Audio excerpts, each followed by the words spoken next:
Absurd. A total beast. That was how my father, the emperor, described me as he paced the Golden Dragon Hall, his face twisted in a mask of pure fury. I didn't blame him. The day before, I had been stripped of my title as crown prince, and instead of repenting, I'd spent the night carousing with 8 palace maids. My father, Emperor Wu Di, looked like he wanted to execute me himself. The kingdom was in trouble. We were surrounded by enemies, and the Great Yu Kingdom had sent their third princess, Shangwan Jinjia, to humiliate us. She had issued a poetic challenge that had gone unanswered for 3 days.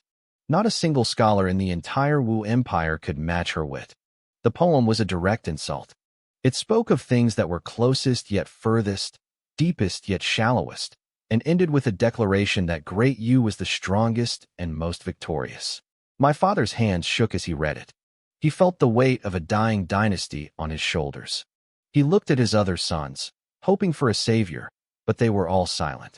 Meanwhile, back in the East Palace, I slowly opened my eyes.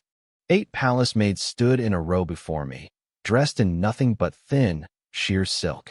They were blushing, looking at me with a mix of shyness and confusion. I didn't understand why they were staring until I felt something warm trickling down my face. My nose was bleeding. I sat up, clutching the silk blankets. I still couldn't wrap my head around the fact that I had transmigrated. In my previous life, I was a student of traditional medicine who had spent 20 years rotting in a hospital bed before finally dying young. Now, I was in the body of Wu Yuan, a disgraced prince. It felt like a dream, or maybe a cosmic compensation for my short, miserable first life. The maids stepped forward to help me, but I waved them off. I needed a moment to think. Before I could catch my breath, the door was kicked open with a violent crash. "All of you, get out," a cold voice commanded. The maids scurried away like frightened rabbits. I looked up and saw a woman standing in the doorway. She was breathtaking. She wore a green gauze robe over a pink lily skirt, her hair held up by a pearl jade hairpin. No celebrity from my old world could even compare to her. This was Xian Ruyan, my crown princess. But she didn't look at me with affection. Her eyes were filled with pure, icy hatred. "Don't you dare call my name," she snapped before I could even speak. The memories of the original Wu Yuan flooded my brain. He had never touched her. Not because he didn't want to, but because she would have killed him. She told me she wanted a divorce. She said that every day spent in this palace with me was like living in hell. She warned me to stop my absurd behavior until the Great Yu delegation left, or her father would ensure I was finished for good. I felt a pang of embarrassment, but mostly, I felt a sense of urgency. If I lost the protection of my title, I was a dead man. History is full of deposed princes who met grisly ends. I couldn't let that happen. I had just been given a second chance at life, and I wasn't going to waste it. I knew about the Great Yu delegation. Our 2 kingdoms had been at war for years, and this peace talk was just another battlefield. If I could humiliate their scholars and send them home empty-handed, I could win back my father's favor. I could become the crown prince again. "Stop dreaming," Xian Ruyan said, her voice dripping with contempt. "You'll never be the prince again. You don't have the character for it." I looked at my beautiful, freezing wife and gave her a dark smirk. "Just watch me, little beauty," I said. "Watch how I take back my throne. I'm going to go meet that delegation right now." She was stunned for a second, then followed me, likely expecting me to make a fool of myself. I arrived at the Yangshin Hall just as the Great Yu princess, Shangwan Jinjia, was laughing at my father. She was mocking the entire Wu Empire, claiming we didn't have a single person of talent. She was demanding 3 border cities as the price for our silence. My father was silent, his face ashen. He was about to concede. The scholars were all on their knees, begging for forgiveness for their incompetence. Even my brother, the second prince, was hiding his face in shame. "Wait a minute," I shouted, my voice echoing through the hall. "It's just a poem, isn't it? I happen to be in the mood for a little fun." I walked into the center of the hall with a cocky stride, ignoring the gasps of the court. My brother sneered at me, and my father's eyes flared with renewed anger. "There is nothing for you here, Wu Yuan," the emperor growled. "Leave before you disgrace us further." I didn't move. I just smiled. The game was just beginning. My father, the emperor, didn't want to lose face in front of a foreign delegation. My younger brother, Wu Zheng, saw the frown on our father's face, and decided to play the role of the caring sibling. "Brother, stop this nonsense," Wu Zheng said, his voice smooth and fake. "You're not well. You should go back and rest." He turned to Princess Shangwan Jianjia with a polite bow. "I apologize for the princess having to see this." Shangwan Jianjia returned the bow, but her eyes were sharp. "It's no trouble. Actually, I'd love to hear the great Wu Crown Prince's masterpiece." The news of my title being stripped had been kept quiet, but she clearly knew. She didn't care if I was the crown prince or a beggar. Anyone who could make the Wu Empire look foolish was useful to her. My father saw right through her. "Enough," the emperor growled. "Escort the first prince back to his palace." Wu Zheng's lips curled into a smirk. He thought my downfall was final. Guards stepped forward to grab me, but I didn't resist. "I can walk myself," I said coldly. The guards backed off. The court officials all sighed in relief, thinking they had successfully stopped the disgraced prince from embarrassing the nation further. Behind me, my wife, Exine Ruyan, looked even colder than before. I could tell she regretted even coming here with me. But as I took my first step toward the exit, my voice rang out, heavy and powerful. "Those who leave me, yesterday's days cannot be stayed." I took another step. "Those who disturb my heart, today's days bring much distress." The entire hall went silent. Every official who had been looking away in disgust suddenly snapped their heads back. They stared at my retreating back, stunned by the raw emotion and power in those lines. I wasn't the decadent, lazy prince they knew. In that moment, I felt like a mountain. "Those who leave me," Exine Ruyan whispered, her hands covering her mouth. She looked at me with pure shock, a flicker of shame crossing her eyes.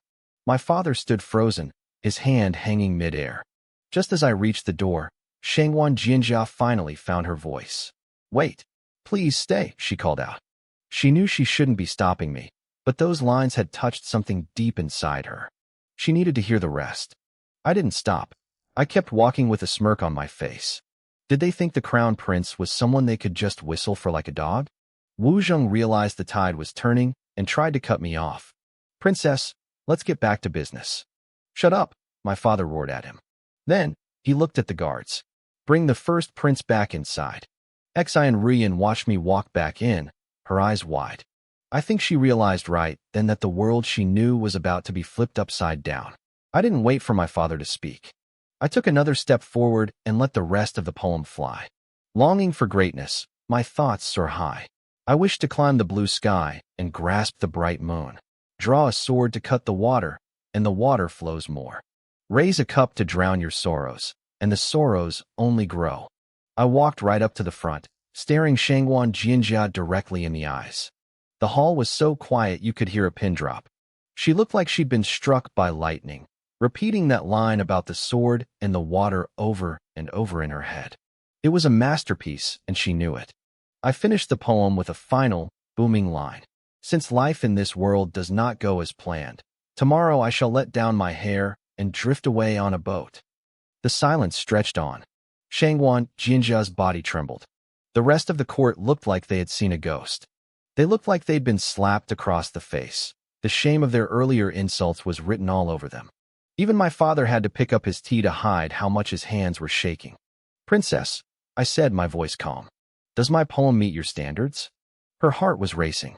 She was a scholar, and she knew that only the greatest saints in history could produce something this profound. Did you write this?" she asked, her voice trembling. I didn't blink. In this world, the history of my old home didn't exist. I could claim the works of Li Bai and Du Fu, and no one would ever know. "I rarely write," I said arrogantly, "mostly because I feel I have no rivals." "I wonder, Princess, are you worthy of being my opponent?" She almost admitted defeat right there, but Wu Zheng couldn't handle it. "Quiet," he screamed. "You aren't the crown prince anymore. Are you trying to start a rebellion with this arrogance?" I didn't even have to answer. My father spoke first. "It's fine. He's always been eccentric. Let him be." Wu Zheng looked like he'd swallowed a fly. He knew if I kept this up, his dream of the throne was dead. "Brother, stop lying," he spat. "You've never written a word in your life. We are men of great Wu. We don't steal the work of others." Suddenly, his cronies in the court started shouting, accusing me of plagiarism and demanding I apologize. I felt a surge of rage. Not a single person in this room was on my side. I saw my father's expression wavering. He was starting to believe them. This was my only shot at survival. If I lost the title tonight, I wouldn't live to see morning. I was ready to fight back when a clear, sharp voice cut through the noise. I can prove it. This poem was written by the first prince himself. I looked over, surprised and relieved. It was my wife, Ryan. She was the daughter of the empire's greatest general. Even though her father was away at the border, no one dared ignore her word. I noticed her face was bright red. She was clearly a terrible liar, but she stood her ground. She caught me looking at her and gave me a warning glare that said, "If you screw this up, you're dead." I gave her a dark, confident smile. "Just watch me, my queen. The truth will show itself," I said, turning back to the princess. "Let us compete, and the world will see who is the genius and who is the fool." I looked at Wu Zheng and gave him a very specific middle finger gesture. He didn't know what it meant, but he definitely felt insulted. I didn't have time for him, though. "Princess Shangguan," I said, "please, show me what you've got." Shangguan Jianjia had come prepared with a poem she had spent a month perfecting. But now, she looked hesitant. She knew her work couldn't compare to what I had just recited. Still, with the pride of her nation on the line, she steeled herself and began. "Flowers bloom, but not for all to see. Flowers fall, and we share the misery. If you ask where my longing lies, it's where the flowers bloom and die." It was a beautiful, sentimental poem about love and loss. The scholars in the room started nodding, calling it a masterpiece. It was good, really good. But compared to the giants of Chinese history living in my head, it was nothing. Most people in the hall nodded, but then slowly shook their heads. They respected Shangguan Jianjia's talent, but they knew her poem couldn't touch the masterpiece I had just delivered. The great Yu wasn't going to give up that easily, though. One of their clever officials stepped forward. "Since this is a competition, it should be back and forth," he said smoothly. "The first round is over. I wonder if Prince Wu Yuan can produce another masterpiece that surpasses our princess." It was a low blow, but he had a point. My country's scholars couldn't find a way to argue. Even the great Yu gave Shangguan Jianjia a look, signaling her to push the advantage. She took a deep breath, regained her composure, and smirked. "Exactly. If Prince Wu Yuan has nothing else to offer, then Great Yu wins this round." The civil and military officials around me sighed. They clearly thought my first poem was a fluke, a one-hit wonder. A miracle doesn't happen twice. My younger brother, Wu Zheng, couldn't wait to see me fail. "Big brother, don't stall," he urged, his voice dripping with fake encouragement. "I believe in you. Show us what you've got." Everyone could see through him. He wasn't cheering for me. He was waiting for the punchline. I let out a cold laugh. "Don't be in such a hurry, little brother. With a temper like yours, it's hard to imagine you handling any real responsibility." Wu Zheng's face turned purple. I could practically hear him cursing me in his head. He was probably wondering when his useless brother had developed such a sharp tongue. Shangguan Jianjia had her confidence back now. "Don't talk big, Prince Wu Yuan. I agree with the second prince. Let's not waste everyone's time." I turned to her and dropped a total curveball. "You're actually quite pretty." The room went silent. Everyone looked at me in shock. I could see the thought crossing their minds. Asterisk, there he is. There's our trashy, lecherous prince. Asterisk. Shangguan Jianjia frowned, her lip curling in disgust.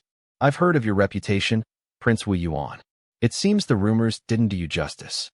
Beside me, Ryan glared at me with pure hatred. I could tell she was regretting ever standing up for me. I held up a hand to cut the princess off. "Let me finish.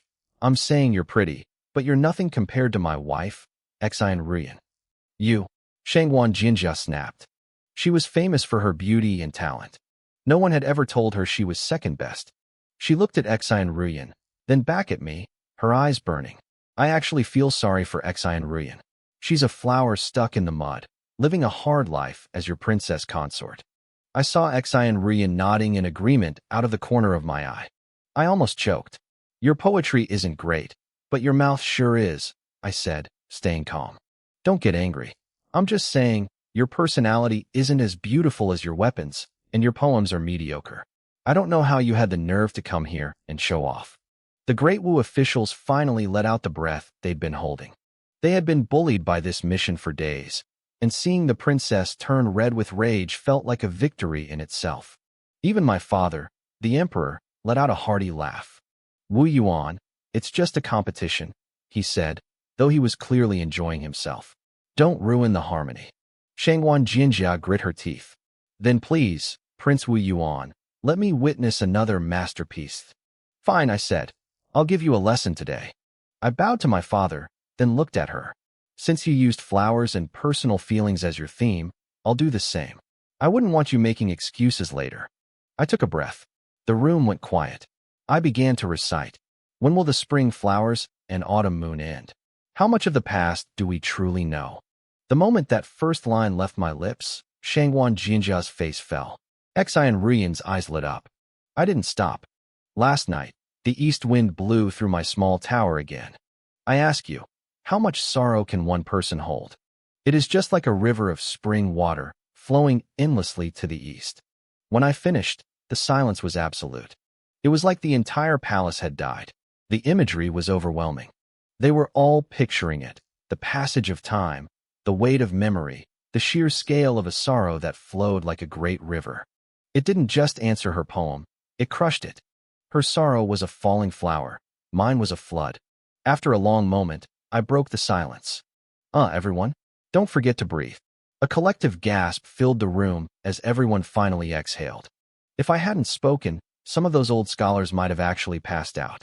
Princess Shangwan, I said, stepping toward her. Are you convinced? She took a step back, looking defeated. She glanced at her delegation, but they all had their heads down. She bit her lip, the bitterness clear on her face. Prince Wu Yuan's poetry.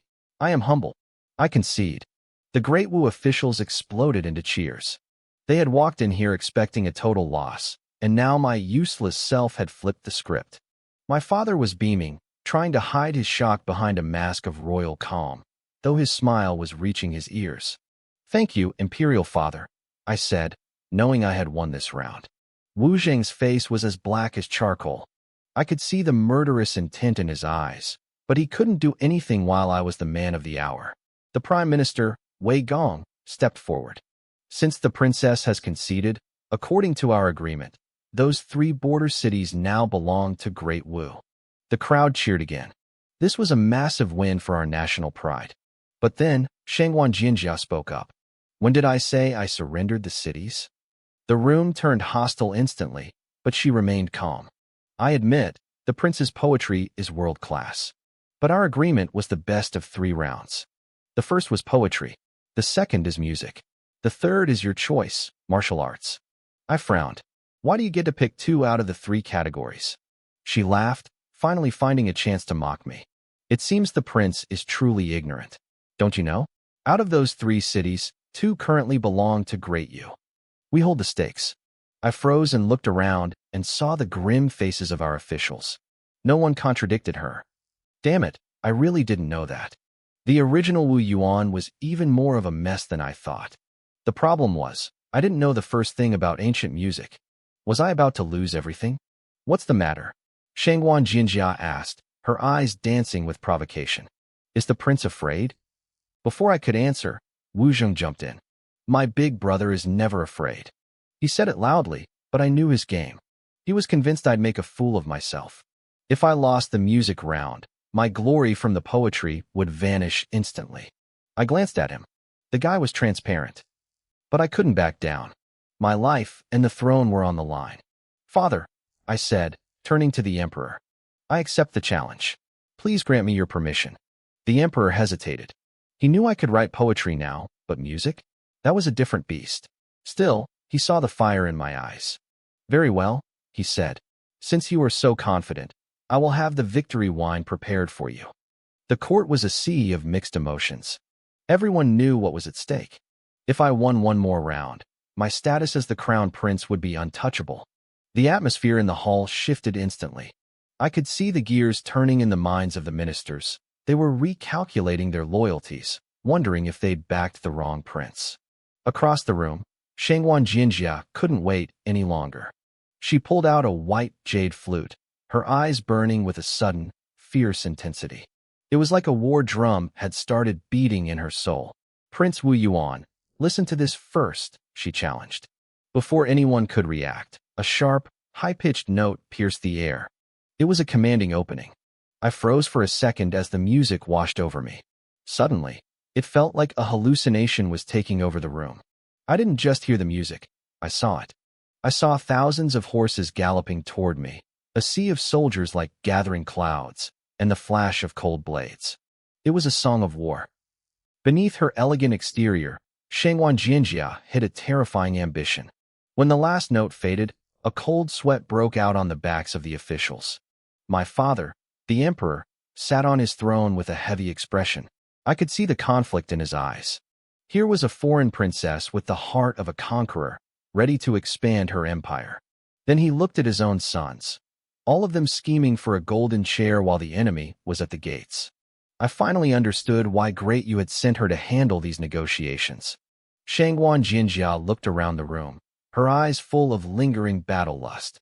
No one dared to meet her gaze. She had achieved her goal. Even in a peace talk, she wanted Great Yu to hold the leash. She never expected to lose, especially not to a trash prince like me. The envoy from Great Yu smirked, his face full of arrogance. The Great Wu officials looked indignant, but they lacked the confidence to speak up. My father looked like he had a toothache. "I didn't realize your specialty was blowing the flute," I said, my voice dripping with playfulness. "You certainly have a talented mouth." The war goddess looked at me, confused by my modern phrasing, but the mocking glint in my eyes made her blood boil. "What is that supposed to mean?" she snapped, her face turning to ice. "Nothing much. Just saying you play well. But honestly, my 8 palace maids could probably give you a run for your money." She exploded. "How dare you? You compare me to lowly servants." I held up a hand to stop her. "Princess, don't get your robes in a twist. Do you want to compete or not?" She gritted her teeth, forcing her rage back down. "Then please, Prince Wu Yuan, show us what you've got." I gave a dry laugh, but internally, I was sweating. I didn't know how to play a single ancient instrument. I was planning to just sing a modern song and hope for the best. At least I wouldn't look like a total idiot. But when I turned around, I saw Xian Rian had already set up a zither. She stared at me impatiently. "What are you waiting for? Get over here." "Me?"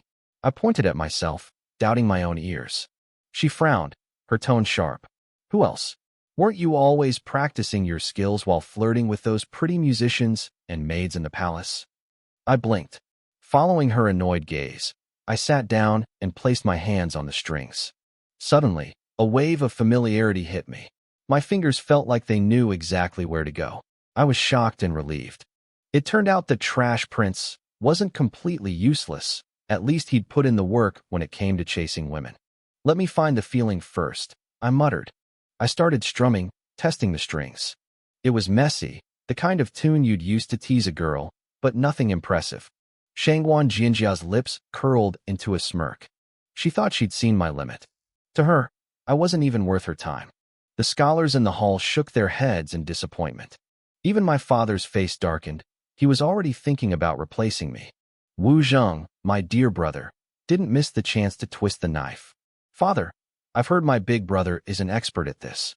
They say the music and dancing in his eastern palace never stop, night after night." The emperor's face soured as he remembered my scandalous reputation. He was about to call the whole thing off when I spoke up.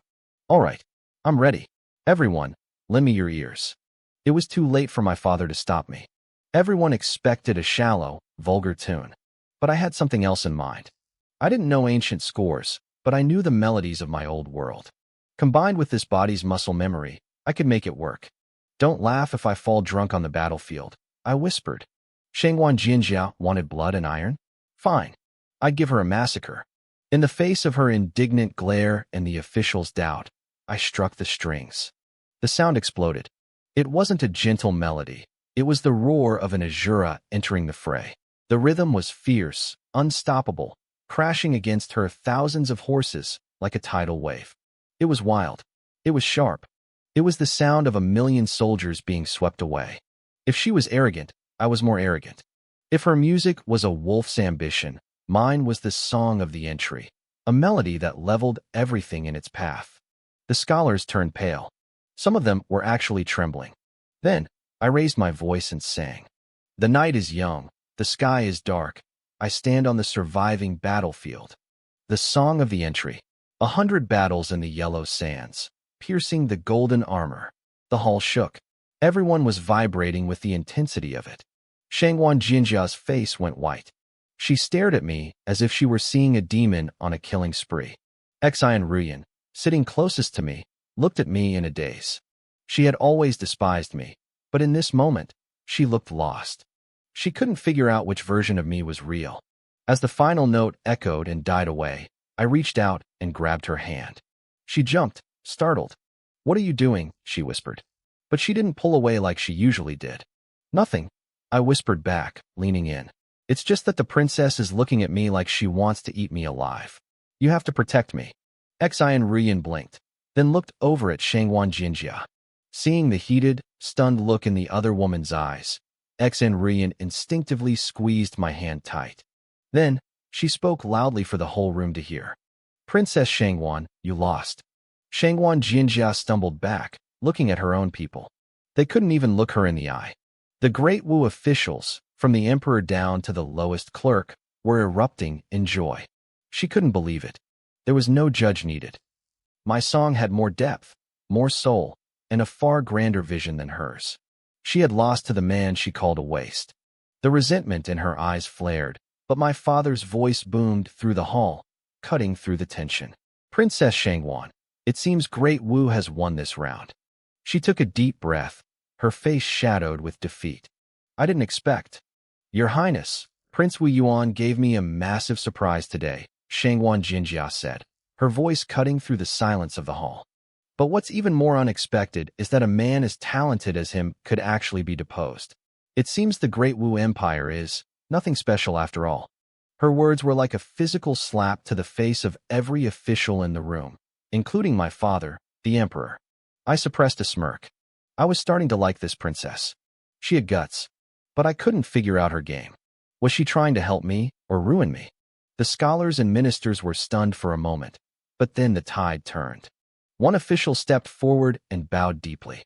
"Your Majesty, Prince Wu Yuan's poetry and music reveal a man of great ambition and hidden sorrow. I beg you to give him another chance." "I second that," the Prime Minister shouted, stepping out. "We second that." The rest of the ministers followed suit. In an instant, the political winds shifted. They saw which way the grain was blowing. My restoration as crown prince seemed inevitable. But as I looked at my father, my heart sank. He wasn't smiling. Seeing the entire court rally behind me didn't make him happy. It made him suspicious. He was staring at me, wondering how deep I had hidden my true self and what I was plotting. The emperor's mind is a dark forest. I realized Shangwan Jinjia's praise was a poison pill. By forcing the ministers to take my side, she had made me a threat to my father's power. I caught her eye. She gave me a knowing, mischievous smile. This woman was dangerous. I had to move fast. I stepped forward before my father could speak. "Father, please, hear me out." My father kept a polite smile on his face, but his eyes were cold. "Tell me, Your Honor." "I've done a lot of thinking," I said loudly. "The position of crown prince should go to the most capable. Even though I am the eldest son, I know my brothers aren't convinced of my worth. I want to set an example. I ask that you appoint the heir based on merit and virtue alone."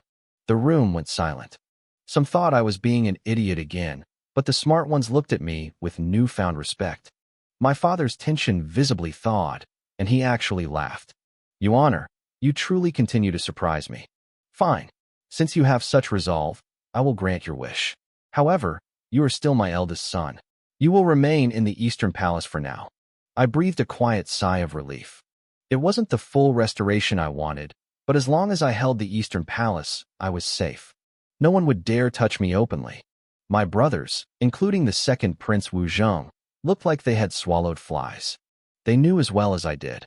I just needed one more opportunity to take it all back. I shot a provocative look at Shangwan Jinjia. She looked annoyed that her little trap hadn't fully sprung. When she saw the Great Wu officials celebrating their victory, she finally snapped. "Emperor of Wu, a small contest is nothing to brag about," she said, her voice sharp. "Do you dare to play for higher stakes with Great Wu?" My father leaned forward, intrigued. Let's hear it. 3 days from now, our kingdoms will compete again, she declared. If Great Yu loses, we will take the front lines in the war against the Tianli kingdom and gift you 1,008 god crossbows. But if we win, you return the 3 cities we lost, and— She paused, pointing a finger at me. I want him to be my consort. The hall erupted. The 8 god crossbows were the secret to Great Yu's military might. To have them, and to have Great Yu lead the charge in the war, was a deal my father couldn't refuse. All it would cost him were 3 broken border cities and a useless prince he had already tried to throw away. My brothers started shouting in favor of the bed immediately. They wanted me gone. I rubbed my chin, weighing the options. Shangguan Jinjiao was beautiful, sure, but I had no intention of being a trophy husband in a foreign land. Still, this was the opportunity one needed. The princess is a master calculator, I said, stepping up with a grin. I'll agree to the match, but we need to add a condition. She narrowed her eyes. What condition? The princess is stunning, though not quite as lovely as my own wife, I said, enjoying the way her face reddened. Since you're so fond of me, and I happen to be short one made to warm my bed. If Great Wu wins in 3 days, Great Yu must announce to the world that you will marry me as a concubine. The room gasped. She was a royal princess, a pride of her nation. Being a wife was one thing, but a concubine? That was an insult. You dare? She hissed. If you won't agree, then there's no need for a match, I shrugged. The official stayed quiet. This benefited Great Wu immensely. If we could control her, we'd have the upper hand in everything. To my surprise, she didn't hesitate for long. Fine. I agree, she snapped. She didn't stay a second longer, turning on her heel and leading her delegation out of the hall. Knowing I had pushed my luck enough for one day, I grabbed Xan Rian's hand and left the palace. As we walked through the quiet alleys toward the Eastern Palace, I looked at her. She seemed lost in thought. Rian, I said softly, do you still want to divorce me? What? She blinked, startled out of her daze. I asked if you still want a divorce.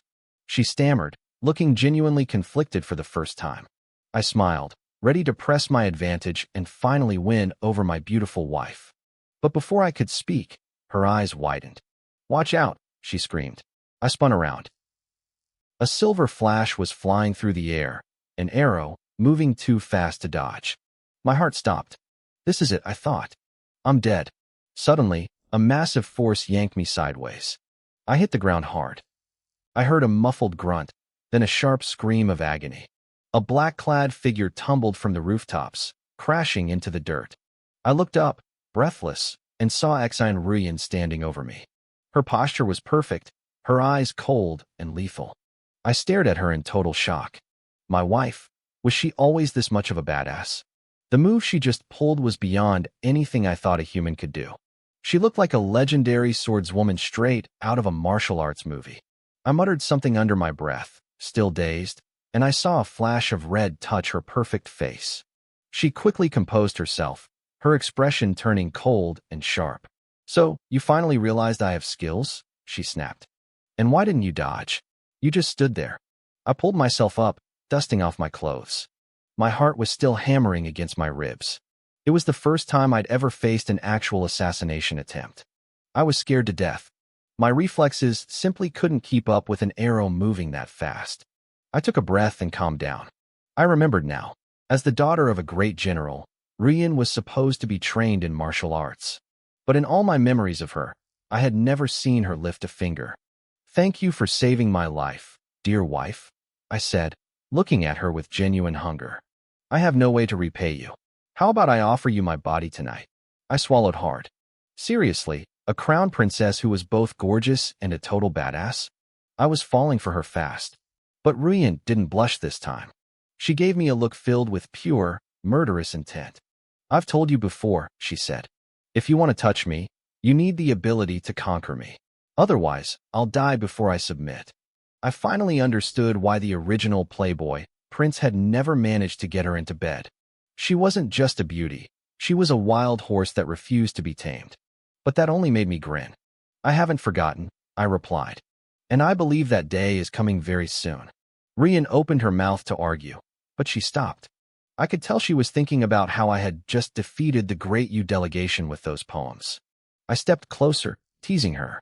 What are you thinking about, Rian? Were you thinking about how handsome I looked back there? A faint blush crept back onto her porcelain skin. Don't be ridiculous. It was just a couple of poems.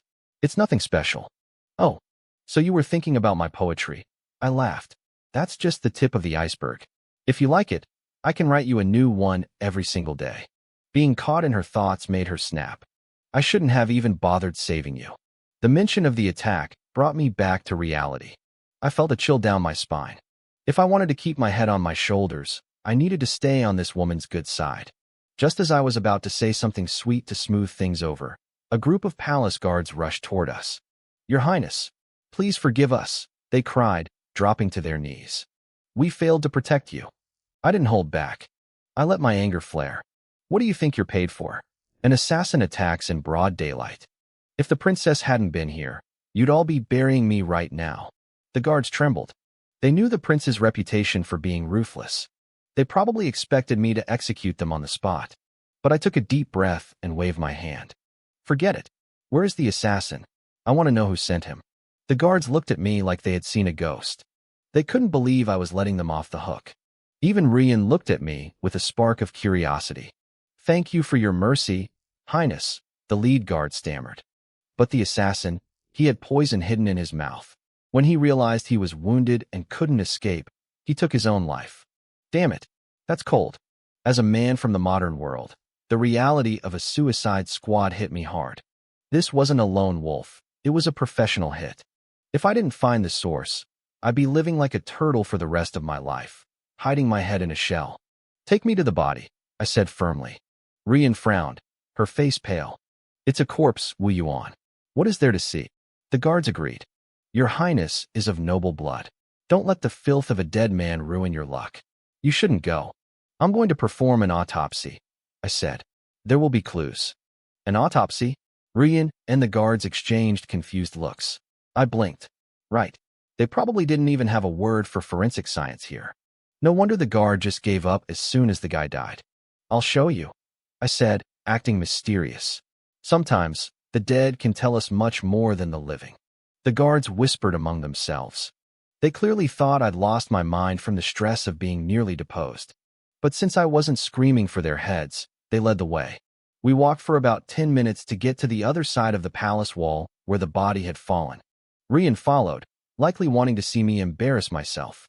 When we arrived, a group of men was already surrounding the area. First Prince, please stop, a man called out. The Ministry of Justice will handle the body. We will find the truth. I scowled. Don't give me that bureaucratic nonsense. I'm going in to see for myself. Move. The official didn't budge. Forgive me, Highness, but the Ministry of Justice doesn't allow outsiders to interfere with active cases. Please return to your palace. I narrowed my eyes. Something was wrong. His refusal was too firm, too fast. There was a smell of a cover-up in the air. And what if I insist? I challenged. Are you going to arrest me? I put on my best Crown Prince arrogance. The official started to look nervous. But then, a loud, mocking voice cut through the tension. The first prince is no longer the Crown Prince, yet he still acts like one. That sounds like a serious crime against the Emperor's decree. I turned to see a man with a smug, punchable face walking toward us. Who the hell is this? I asked. The official I'd been arguing with spoke up quickly. Highness, this is Yu Dequan, the Vice Minister of Justice. He is the son of Lord Yu, the Minister of Justice himself. I didn't even wait for him to finish. I stepped forward and slapped the official right across the face. Hard. Did I ask you to speak? I barked. The official stumbled back, clutching his cheek. I didn't care. Even if I wasn't the Crown Prince, I was still the Emperor's eldest son. I wasn't going to let some low-level lackey talk down to me. If you aren't ruthless in this world, you don't survive. Rian and my guards didn't look surprised. The old Wu Yuan was famous for his temper. But Yu Dequan's face turned a nasty shade of purple. Wu Yuan, you aren't the Crown Prince anymore. How dare you hit my man for no reason? I don't care whose man he is, I growled, stepping into his space. That assassin tried to kill me. No one is stopping me from investigating. Unless you're trying to protect the person who sent him? The guards went still. The air grew heavy. I had said it out loud. If the Ministry of Justice was blocking me, it meant they were hiding something. Yu Daquan looked like he was about to explode. The Ministry of Justice answers only to the Emperor. Yu Daquan sneered, his voice dripping with fake righteousness. I won't let you slander us. I'll be reporting this to the throne myself. Fine, go ahead, I said, waving him off like a fly. Run to my father. In the meantime, I'm investigating this crime. Yu Daquan stepped in front of me, his eyes narrowing into slits. Prince Wu Yuan, as long as I'm standing here, you won't get so much as a glimpse of that assassin's body. I felt a surge of genuine irritation. It was the classic down tiger being bullied by a dog scenario. If I still had my official title as Crown Prince, this little worm wouldn't dare breathe in my direction. I was already calculating which guard's sword I could grab to force my way through when a loud, confident laugh echoed behind us. Lord, you let it go. Our eldest prince was just attacked. He's frustrated and probably just wants to kick the corpse to blow off some steam. Why not show some mercy? Just close one eye and let him through. We all turned. A tall, well-built man with striking features was walking toward us. He carried himself with an air of effortless superiority. The moment I saw him, my gut twisted with a strange, instinctive dislike. It got worse when I noticed where his eyes were fixed. They were locked onto my wife, Rian. I cursed under my breath. Great. Even a deposed prince has romantic rivals. I didn't recognize him immediately. The original Wu Yuan had been so arrogant that he never bothered remembering anyone he considered beneath him. You don't even recognize Zhang Kuei, the top martial arts scholar of Great Wu? Yu Daquan asked, his tone mocking. I suppose the prince really has been living under a rock. He and Zhang Kuei clearly had a cozy relationship. Before I could snap back, Yu Daquan continued with an oily smile. Perhaps you haven't heard. Zhang Kuei is taking the civil service exams this year too. Word is, he'll be the top scholar there as well. He'll be the first man in our history to master both the sword and the pen. Zhang Kuei put on a show of being humble, waving his hand dismissively. Brother, you flatter me. The results aren't out until tomorrow. Anything can happen. With your talent? It's a guaranteed win, Yu Daquan insisted. I couldn't listen to the bootlicking anymore. I looked at Yu Daquan and asked, Is he your father? Yu Daquan blinked, confused. What? You're sucking up to him so hard. I figured he must be your dad. I deadpanned. Yu Daquan's face went from purple to beet red. You. Zhang Kuei stepped in, his expression calm and patronizing. Brother, you stay calm. Prince Wu Yuan did some good work today. He's just a bit overexcited. Yu Daquan paused. Good work. He was only a vice minister. While his father had been at the palace banquet, he'd been stuck outside waiting for news. All he knew was that an assassin had appeared, and he'd rushed over to secure the scene. Zhang Kuei didn't seem interested in explaining my recent victory over the Great Yu delegation. Instead, he sighed dramatically. It's a shame I arrived late, Zhang Kuei said, looking at Rian. Otherwise, I would have sent those Great Yu diplomats packing myself. They wouldn't have dared to demand a 3-day contest. I suppose Prince Wu Yuan simply lacked the presence to handle them properly. I almost laughed. This guy was a professional at talking big. Brother Yu, Zhang Kuei said, turning back to the official. Do me a favor. Let the prince see the body so he can vent his frustration. Yu Daquan hesitated, but Zhang Kuei gave him a look that suggested there was a hidden agenda. I caught the subtext immediately, but I didn't care. I needed to see that body before the evidence went cold. As I started toward the corpse, Zhang Kuei didn't follow. Instead, he moved toward Rian. Sister Rian, he said, his voice dropping into a soft, intimate tone. You look so pale. How can I explain this to my adoptive father? I brought some supplements for you. I'll have them sent to your room later. I nearly tripped over my own feet. I spun around, catching Rian's eye. She looked a bit awkward. He is my father's godson, she explained quickly, seeing my expression. It's natural for him to call me sister. Don't be so surprised. That didn't make me feel any better. In fact, I like this guy even less now. Go on, Highness, Zhang Kuei said with a thin smile. Go do your work. I'll stay here and keep Sister Rian company. He turned back to her, completely ignoring me. Rian, I heard you've hit a bottleneck in your training. They say poetry and painting can help clear the mind. I've written a few poems recently. I was going to use them against the Great Yu scholars, but I didn't get the chance. Why don't you critique them for me? Rian looked trapped. She had just heard me recite some of the greatest poetry in human history back at the banquet. Compared to that, whatever this guy had written was probably garbage. But she was too polite to shut him down. Rian, come here. I called out. I'm about to show you how a dead man speaks. Rian's curiosity won out. She looked at Zhang Kuei and gave a small, apologetic bow. Brother, let's talk about poetry later. I want to see who was bold enough to try and kill us in broad daylight. She walked over to me, leaving Zhang Kuei standing there. For a split second, I saw his mask slip. His fists clenched, and a flash of pure, murderous hatred crossed his face. Then, just as quickly, it was gone. Very well, Zhang Kuei said, following us. I'd like to see how the prince performs an autopsy. We reached the body. Yu Dequan was already standing there, looking bored. Prince, I've already searched him. He has nothing on him. Don't waste your time pretending you know what you're doing. He didn't even bother with highness anymore. To him, I was just a washed-up royal. I started stripping the clothes off the corpse. You don't know a damn thing, I said. If you only solve crimes by looking for ID cards, you'll be a failure for the rest of your life. I disagree, Yu Dequan snapped. Solving a case is about confessions and physical evidence. The Ministry of Justice is the best in the business. Ignorance isn't the problem, Yu Dequan. It's being confident in your ignorance that's dangerous. I didn't even look up as I spoke. What did you say? He barked, but Zhang Kuei held him back. Tell us, Prince, Zhang Kuei asked, his voice mocking. What have you discovered from this piece of meat? Even Rian was leaning in, her eyes full of expectation. I looked at my lead guard. Take notes on everything I say. The guard looked panicked. Highness, I don't have paper or a pen. Just say it, Rian interrupted. I'll record it. She pulled a small wooden tablet from her sleeve and produced a tiny, elegant dagger. I glanced at the dagger, then at the identical one she'd used to kill the assassin earlier. I made a mental note to never truly piss her off. She was a walking armory. I cleared my throat and looked at the body. Subject is male.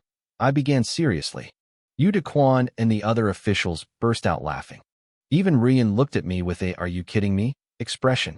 My God, Yu Dequan wheezed, clutching his stomach. He's a male. Truly, the greatest mind in Great Wu. I'm in awe. I gave him a cold look. Age, approximately 20, I continued, ignoring the noise. Weight, roughly 120 pounds. Yu Dequan kept snickering. Oh, very impressive. What's next? Does he have 2 legs? I ignored him and kept my eyes on the cold skin of the man who had tried to end my life. The body never lies. You just have to know how to listen. I didn't stop. I kept speaking, my voice calm and steady. The deceased has a wound on the shoulder caused by a dagger. It's 5 centimeters deep. It didn't hit the bone. Zhang Kuei glanced at the wound and turned to Rian with a smirk. Sister Rian, your spiritual energy is as sharp as ever. Rian gave a small smile and quickly carved my words onto the wooden tablet. Zhang Kuei watched her, his eyes narrowing with impatience. Prince Wu Yuan, he said, his tone mocking. Can you tell us something we don't know? Even a child could see these things. Don't waste our time. I let out a cold laugh. Just listen carefully. I pointed to the victim's mouth. The throat is blackened. There are traces of poison in the mouth. It looks like a typical suicide by toxin. Zhang Kuei huffed, crossing his arms. The man died of poisoning. There's nothing to doubt. Can we go now? This time, I looked him dead in the eye. It wasn't the poison. The toxin is only stuck in his throat. It never reached his lungs or his gut. It was poured down his throat after he had already stopped breathing. The crowd went silent. I continued. If it had entered his organs, blood would have sprayed from his nose and ears. His face and lips would be a different shade of purple. Look at him. Only the throat is discolored. The officials from the Ministry of Justice froze. One of them stepped forward, nodding slowly. That's actually correct. Victims of that specific poison usually look exactly as the prince described. Yu Dequan whipped around and glared at the official. The man immediately lowered his head, terrified. But the seed was planted. Everyone there had seen a poisoned corpse before. They knew I was right. Rian looked at me, her eyes shimmering with curiosity. If it wasn't poison, then how did he die? The contempt in the air vanished. Everyone was leaning in now. I didn't keep them waiting. I reached down and flipped the body over. Look at the back of his head, I said. See this blood? This isn't from a fall. A man who can climb this high and attempt an assassination has incredible physical discipline. Look at his bone structure and the calluses on his arms. He's a professional. I gestured to his shoulder. Like I said, the dagger only hit his shoulder. It didn't touch the bone. An injury like that wouldn't make a master lose his balance and fall headfirst. This wound on the back of his skull was caused by a blunt object. That was the fatal blow. The guards looked at me like they were seeing a ghost. It was as if I had been standing there watching the murder happen. Surprised? I asked. It gets better. This man was murdered by someone else. And it happened in a very tight window of time. From the moment he fell to the moment the guards arrived, only 2 or 3 minutes passed. The killer didn't have time to run. Rian's eyes lit up. You mean, the killer is still here? Immediately, everyone started looking at the person next to them. Suspicion spread through the ranks like a virus. Yu Daquan snapped. This is nonsense. You're just guessing to cause trouble. I'm reporting this to the Emperor. He turned to his men. Take the body back to the ministry. Now, as the officials moved to grab the corpse, Rian's voice rang out like a whip. Surround them. I want to see who dares to move. My guards roared, drawing their blades and blocking the path. The ministry officials reached for their own swords, but hesitated. This was the palace. Drawing a weapon against a prince without a direct imperial order was considered treason. It meant the execution of your entire bloodline. Yu Daquan turned red with rage. What are you afraid of? The Ministry of Justice doesn't take orders from outsiders. Push through. But his men weren't stupid. Yu Daquan was the son of the minister. He might survive the fallout. They were just foot soldiers. They stayed put. I chuckled. Relax, brothers. As long as you stay still, I won't make things hard for you. Now, let's find the killer among your ranks. In the palace, everyone knows the rules. If the killer was a colleague, it made perfect sense why they were able to get close enough to silence the assassin. The tension was suffocating. Rian watched me, her heart clearly racing. It was as if the corpse itself was whispering its secrets into my ear. I decided it was time to end the show. Who was the second person to arrive at the scene? I asked loudly. A guard stepped forward. I was, Your Highness. Me and my partner here. We were on duty nearby and ran over together. I nodded. Good. Then tell me, who was the very first person you saw standing over this body? The guard blinked. Then he and his partner both turned their heads toward a man standing at the edge of the crowd. Before anyone could say a word, that man bolted. He didn't even try to argue. His flight was a confession. Rian let out a cry of triumph. Catch him. The guard scrambled, but Zhang Kuei was faster. Stay here, Sister Rian. I've got him. He blurred into motion, his speed so incredible it reminded me of a wuxia movie. I realized then that the martial arts in this world were the real deal. That wasn't great news for my long-term safety. While the chaos unfolded, I went back to the body. I didn't care about the chase. I cared about the evidence. The killer is being caught, Rian said, walking over to me. Why are you still looking at him? I pointed to the dead man's hand. Look at the webbing between his thumb and index finger. These calluses are thick. Is that from martial arts training? Rian leaned down, her eyes narrowing. She shook her head. No, that's not from training. That comes from years of gripping a specific type of blade. Years of gripping a blade, I repeated. A realization flashed in Rian's eyes. She opened her mouth to speak, but I caught her gaze and gave a tiny, sharp shake of my head. She was smart. She shut her mouth instantly, but the way she looked at me changed. There was a new level of respect there, and maybe a bit of fear. She was probably wondering the same thing everyone else was. Was I really the same useless, playboy prince they all knew? A man who could write world-class poetry was one thing. But a man who could make the dead speak? That was something else entirely. I wasn't just guessing. This wasn't some surface-level theory I'd picked up from a book. I knew exactly what those calluses meant. Rian opened her mouth to speak, but the sound of a loud commotion cut her off. The guards were back, and they had the assassin. I glanced at Zhang Kuei. Honestly, when I saw him sprint off earlier, I thought he was a goner. To me, the guy was a snake, but I had to admit he was effective. Yu Daquan, the official in charge, looked like he was about to have a heart attack. He tried to hide his panic, but his eyes were darting everywhere. Any idiot could see he was terrified. Zhang Kuei tossed the killer onto the dirt. Mission accomplished, he grunted. He's alive. See what you can get out of him. Rian looked at me, expecting me to take the lead. I was the one who had exposed the man, after all. But I did the last thing anyone expected. I shook my head and stepped back. This is a matter for the Ministry of Justice, I said, my voice flat. Now that we have a live witness, I'm sure they'll do their jobs. Everyone stared at me in disbelief. A few minutes ago, I was fighting tooth and nail to inspect a cold corpse. Now, with the killer right in front of me, I was acting like I couldn't care less. Rian looked especially baffled. She knew I had a lead on the mastermind. Why was I throwing away the chance to nail them? I didn't explain. I just walked up to the assassin and whispered a few words. The man's eyes, previously filled with spite, suddenly turned white with fear. He opened his mouth to scream, but Yu Daquan cut him off, shouting for the guards to take him away. Yu Daquan wiped a thick layer of sweat from his forehead. The arrogance he had earlier was gone. He looked like he just wanted to escape before I changed my mind. I'll get to the bottom of this, Your Highness, he stammered, then practically ran out of the courtyard.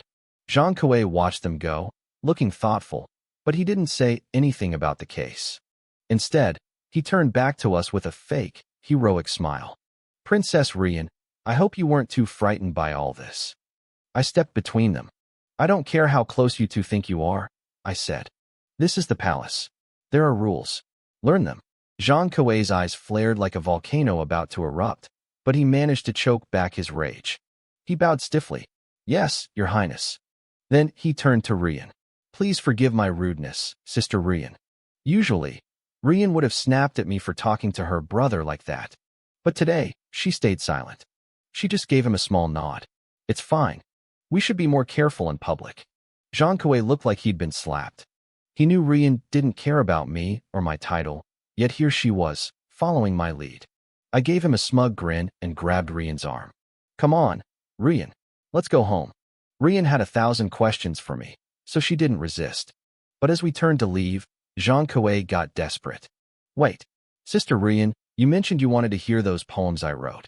I have them ready for your critique. Rian had clearly forgotten all about it.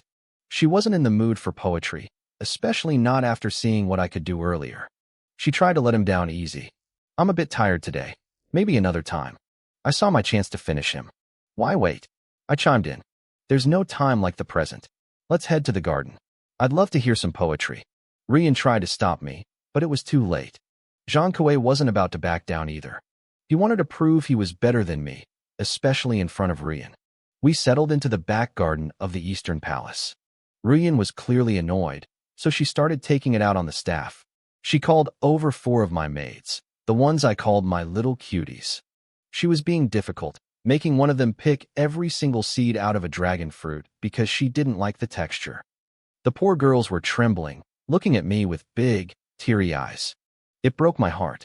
I knew I had to play the long game to win Rian over, but seeing my maids bullied because of this guy made my blood boil. I turned to Zhang Kuei. Stop stalling like a little girl, I snapped. Let's hear this masterpiece of yours. Zhang Kuei narrowed his eyes. He thought he had this in the bag. He took a deep breath and began to recite. The poem was about the beauty of the mountains, the scent of spring flowers, and swallows flying over the sand. It was okay. He'd clearly paid a professional to polish it for him. He finished with a flourish, looking incredibly proud of himself. Rian even gave him a small smile. Not bad, brother. You've definitely improved. Zhang Kuei beamed, his ego inflating by the second. My maids, who didn't know about my performance at the banquet earlier, looked terrified for me. They knew I was usually useless at this stuff. They were probably wondering why I was picking a fight I couldn't win. I let the silence hang for a moment, then I burst out laughing. That's it? I asked, wiping a tear from my eye. I actually had high expectations, but that's just a nursery rhyme. A 7-year-old could have written that. I looked him dead in the eye. If you actually showed that to Princess Shangwan, she'd laugh you out of the country. You want to be a top scholar with that trash? You're an embarrassment. My maids couldn't help it. They let out a collective burst of giggles, and for the first time all day, the smug look on Zhang Kuei's face completely vanished. My maids looked at me with wide eyes, their mouths hanging open. They were probably thinking the same thing. Since when did their master become so sharp-tongued? I'd basically told the man he was an international embarrassment. It was brutal. Before the girls could celebrate, Ruyin shot them a warning glare that silenced them instantly. Zhang Kuei, meanwhile, finally snapped out of his shock. He wasn't even angry yet. He just thought I was bluffing. He'd heard rumors about me holding my own against the Great Yu delegation, but in his mind, if a useless prince like me could beat them, they must have been hacks. He actually felt regret that he, the rising star, hadn't been there to take the credit himself. He gave me a fake, thin smile. Since your highness is so confident, please enlighten us. Let's hear your masterpiece. Rian looked interested too. The way I'd handled Shangwan Jianjia still felt like a dream to her. She wanted to see if I actually had real talent or if I was just a one-hit wonder. Internally, I was grinning. I sent a quick silent prayer to the legendary poets of ancient Earth. Thank you, ancestors, for giving me this moment to shine. Listen closely, I said, leaning back. I'll show you what real poetry sounds like. Zhang Kuei smirked, waiting for me to trip over my words so he could tear me apart. My maids gripped their dresses, looking terrified for me. Then, I began to recite. Spring sleep arrives, unaware of the dawn. Everywhere, I hear the singing of birds. After the wind and rain of the night, who knows how many flowers have fallen? The courtyard went silent. The maids stared at me, stunned. Even if they didn't understand the nuances of literature, they could feel the soul in those words. It touched something deep inside them. Rian wasn't doing much better. One of the maids was so shocked she had accidentally grabbed Rian's arm, and Rian didn't even notice. She had assumed I'd used every bit of my strength to fight off the Great Yu princess. But hearing this, she realized I hadn't even been trying back then. How could a man change so much overnight? Every word I spoke felt like it belonged in a history book. It was as if a god of literature had descended into my body. She shook her head, looking at Zhang Kuei with pure pity. The man's face was twitching. I patted Zhang Kuei on the shoulder. What? Shocked already? I'm just getting started. Keep listening. I didn't give him a chance to breathe. The bright moonlight shines before my bed, appearing like frost upon the ground.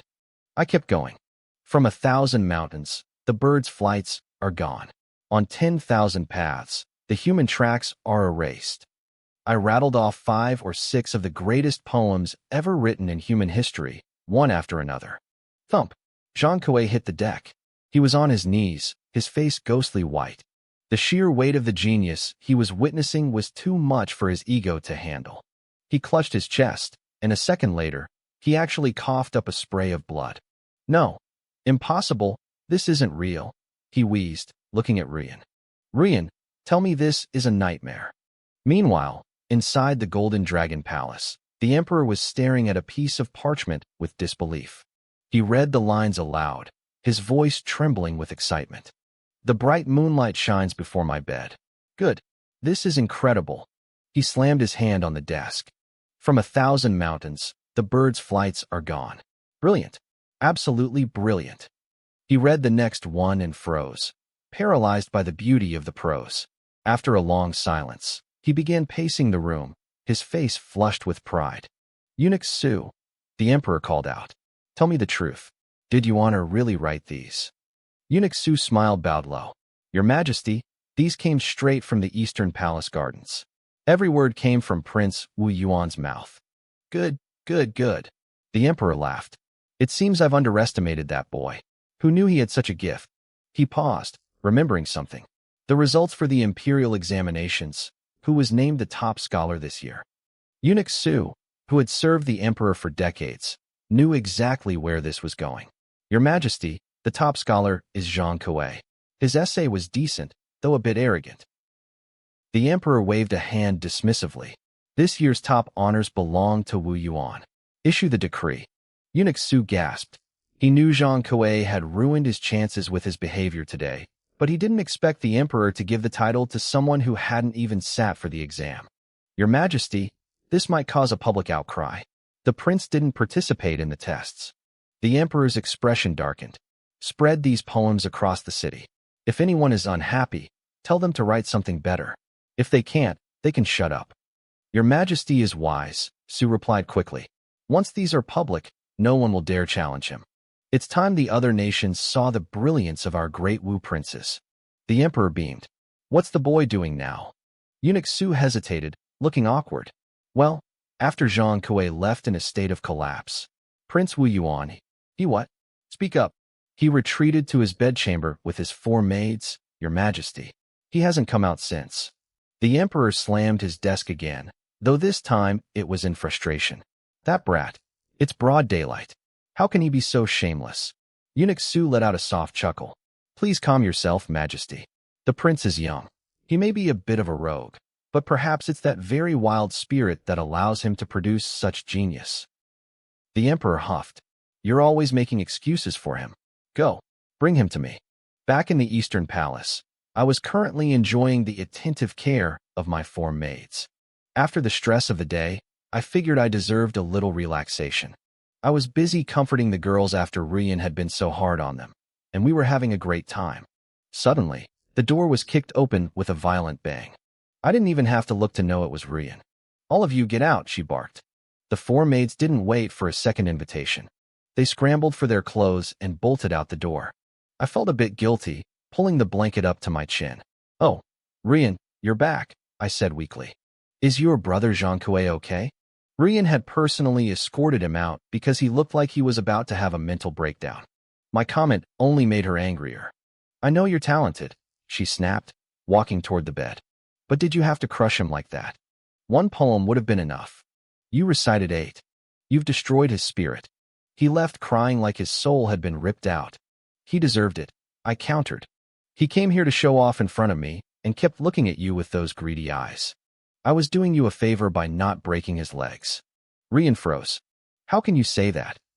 He's my sworn brother. Do you think everyone is as obsessed with women as you are? Seeing her defend that guy made something snap inside me.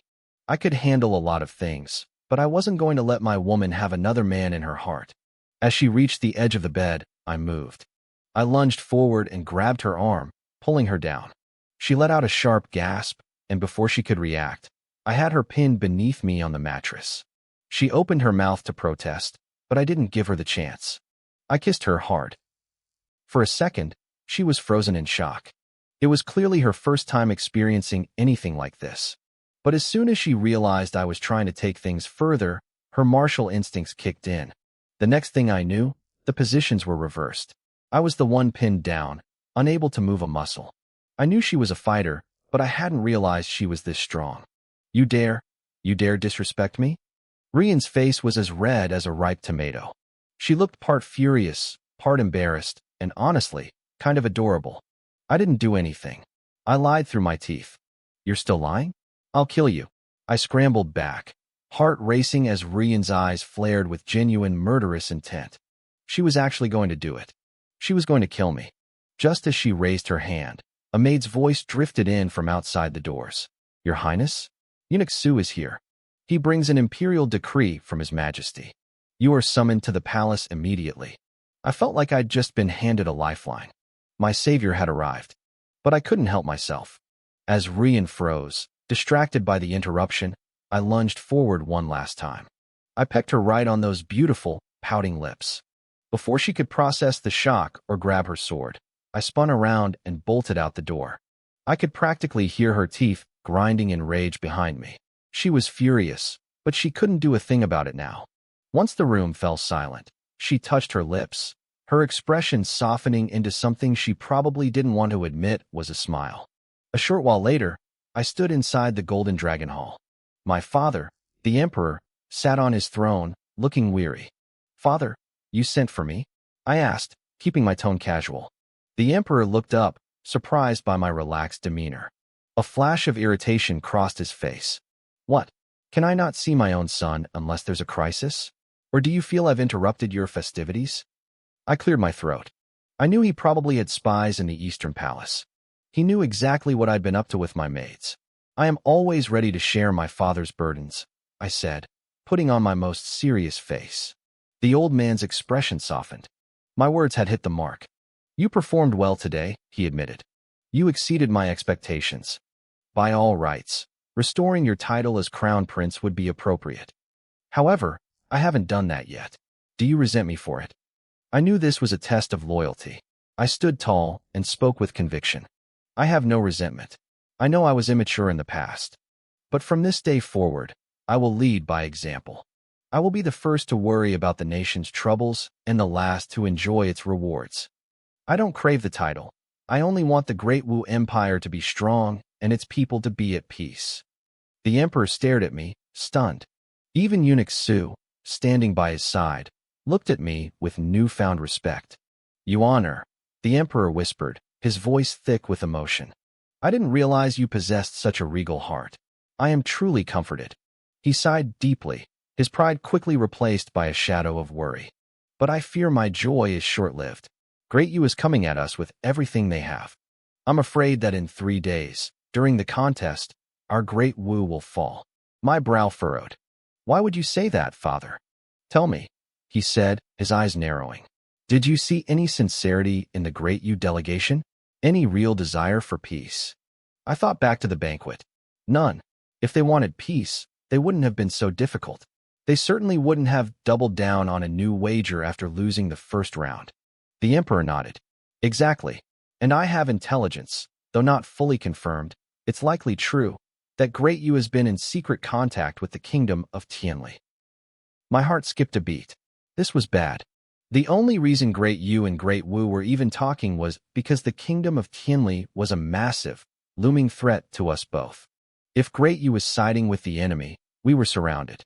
"Father, they want to team up and swallow us whole," I realized aloud. "It's worse than that," the emperor sighed. "If we lose the contest in 3 days, we lose 3 border cities. And you? You will be taken as a hostage. We will lose our land, our morale, and our future. Great Wu will be." He couldn't even finish the sentence. I took a deep breath. I didn't have much of an emotional connection to this empire yet, but I knew one thing. As long as Great Wu stood, I was a prince. If it fell, I was a dead man or a slave. "Don't worry, father," I said, my voice steady. "I'll make sure Great Yu learns what it means to lose both the bait and the hook." The emperor looked at me, revitalized by my confidence. "You honor, you are full of surprises. Su, bring me the Qilin folding fan." Eunuch Su looked startled, but hurried to fetch a beautiful, ornate fan. "I am giving this to you," the emperor said, handing it to me. "It represents my personal presence. Do not fail me. Go and win that Great Yu princess as your concubine." I was stunned. I didn't expect the old man to have such a competitive, almost roguish side. But more importantly, this fan was a massive power-up. Even without the official title of Crown Prince, with this in my hand, no one would dare touch me.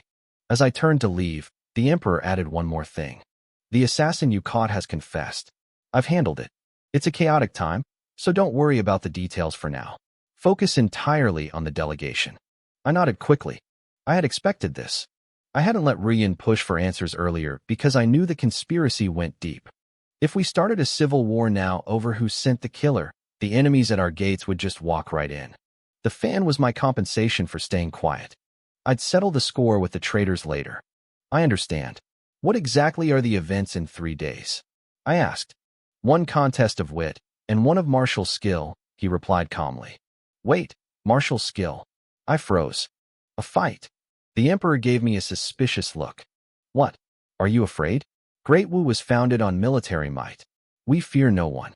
I broke into a cold sweat, but forced a smile. "I just meant, they're seeking death if they want to fight us." "Perhaps," the emperor mused. "But if they are truly working with Tianli, I fear they might have a champion from that kingdom hidden in their ranks." I walked out of the hall with my head spinning. Later that afternoon, I was back in the Eastern Palace courtyard, being slammed into the dirt for the 10th time.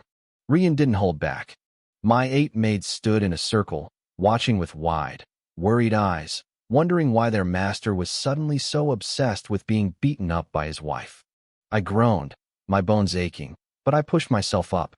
Again. Rian sighed, dropping her stance. "No, I'm done. This is boring. You can't even fight back. You aren't built for this, and 3 days of cramming won't change that." The maids rushed over to check on me. One of them, a bold girl named Guyu, whispered, "Your Highness, if you want excitement, I have a new idea that will make you feel much better." I felt a sudden chill and glanced at Ruyan. She was radiating killing intent again. "Keep your idea for later," I told the maid quickly. "I'll appreciate it after I beat the delegation." I turned back to my wife. "Ruyan, who taught you to fight like this?" Who was your master? Master Juri, she replied simply. Juri? Never heard of him.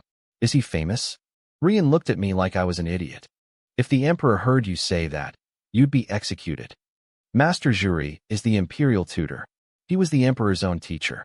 I nearly tripped over my own feet. Then how did you end up as his disciple? She crossed her arms, looking annoyed. It seems my husband knows absolutely nothing about his own wife. My father earned a great merit, and as a reward, the emperor allowed me to study under the master. I looked at her, truly seeing her for the first time. I was married to a woman who was basically a lethal weapon trained by a legend. I smiled, despite the bruises.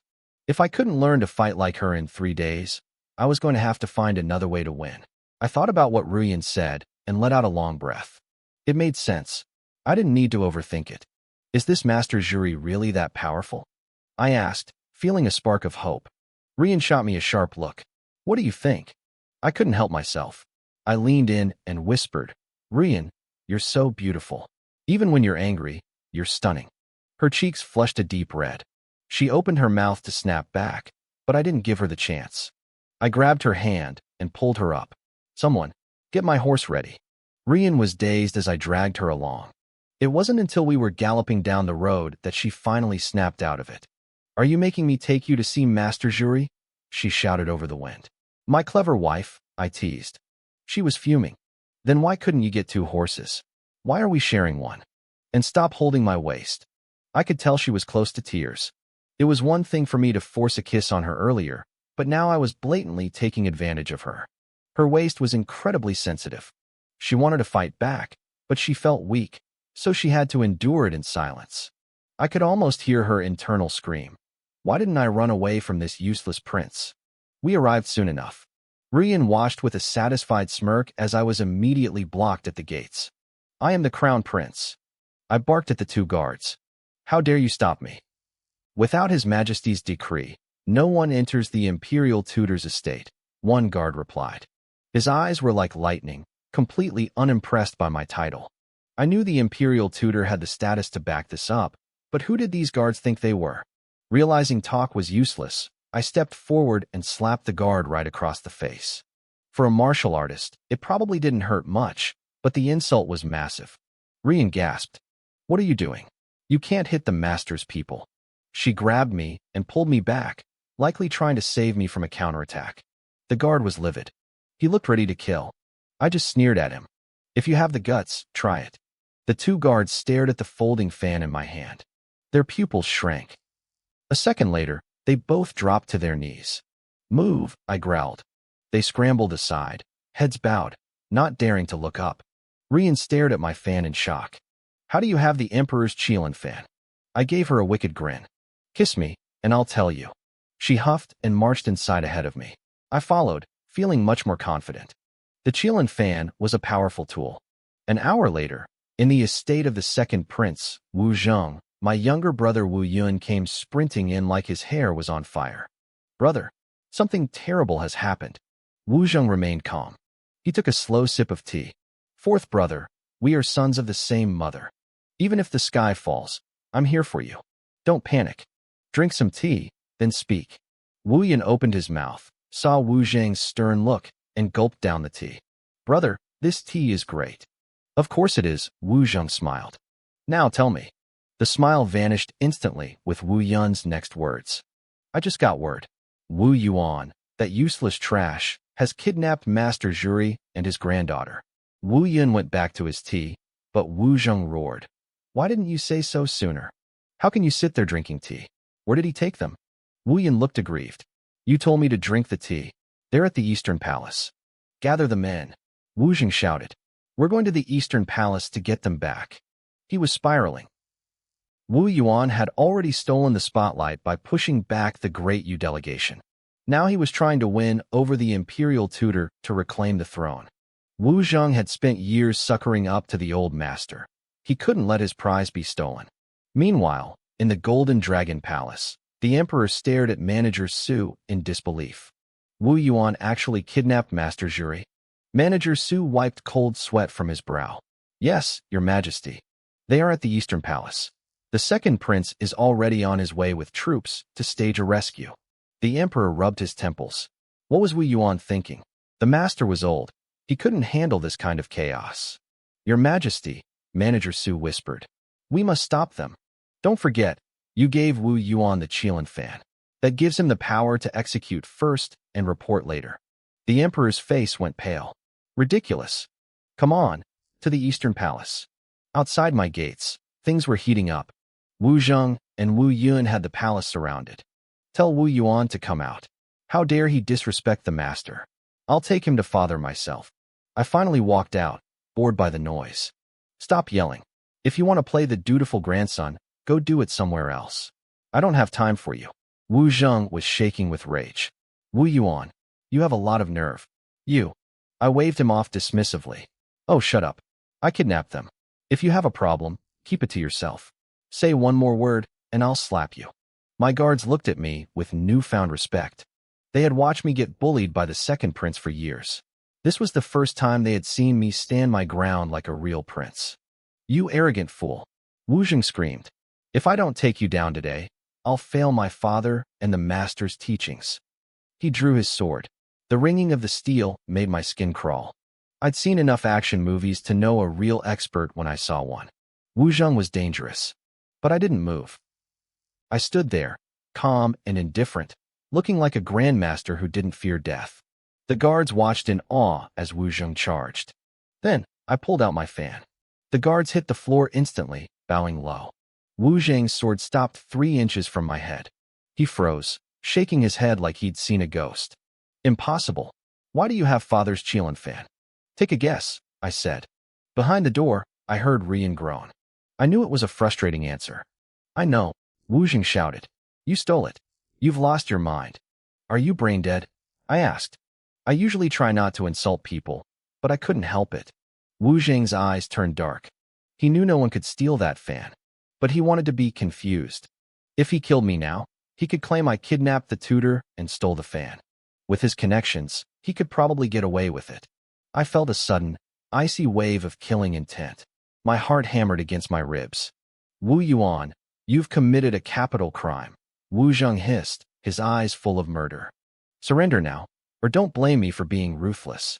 I realized then, this lunatic was actually going to try to kill me. Stop right now. The roar echoed through the courtyard just as the blade was about to bite into my neck. At the very last second, my father, Emperor Wu, arrived. I stared at the sword hovering inches above my head. For a heartbeat, I felt the cold breath of death. I realized then that being the eldest prince meant nothing if I wasn't careful. One wrong move in this palace and I'd be a corpse. Wu Zheng hadn't been bluffing. He really intended to kill me. Strangely, I didn't feel afraid. Instead, a cold resolve settled in my chest. If I didn't secure the position of crown prince and grab real power, my life would always be hanging by a thread. Father, you've come at the right time. Wu Zheng shouted, acting first to frame me. He didn't mention his murder attempt at all. Wu Yuan is out of control. He insulted Master Juri and stole your Qilin fan. I was just about to bring him to you for judgment. But the emperor wasn't someone you could easily fool. He barked a single word. Kneel. Father. Wu Zheng tried to argue, but one look from the emperor sent him crashing to his knees. I gave the Qilin fan to Wu Yuan myself. The emperor said, his voice like ice. How did you decide it was stolen? And even if it were, what right do you have to raise a sword against your elder brother? Will you point that blade at me next? Wu Zheng turned pale and started banging his head on the ground. Father, I would never. I was just so worried about Master Juri that I lost my head. I'll accept any punishment. I had to hand it to him. He was quick. He used the master as a shield the moment things went south. The emperor's expression softened slightly at the mention of his old teacher. Then he turned to me. Do you have an explanation for this? I took a deep breath, burning the image of Wu Zheng's face into my memory. I wouldn't forget today. Father, I only wanted to ask the master for guidance for the upcoming duel in 3 days. But the Master Juri, refused to speak to me. I got desperate and made a clumsy move. Behind me, I heard Ruyan roll her eyes. She knew clumsy was an understatement. I had burst in with the fan and demanded the master transfer all his internal power to me, telling him his decades of cultivation would be a waste otherwise. When he ignored me, I'd kidnapped him and his granddaughter, even buying them new clothes to make it look like a gift.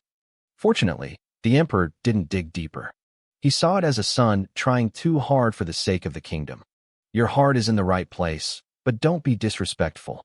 If you want his help, use etiquette and sincerity. If he still refuses, then it's simply not meant to be.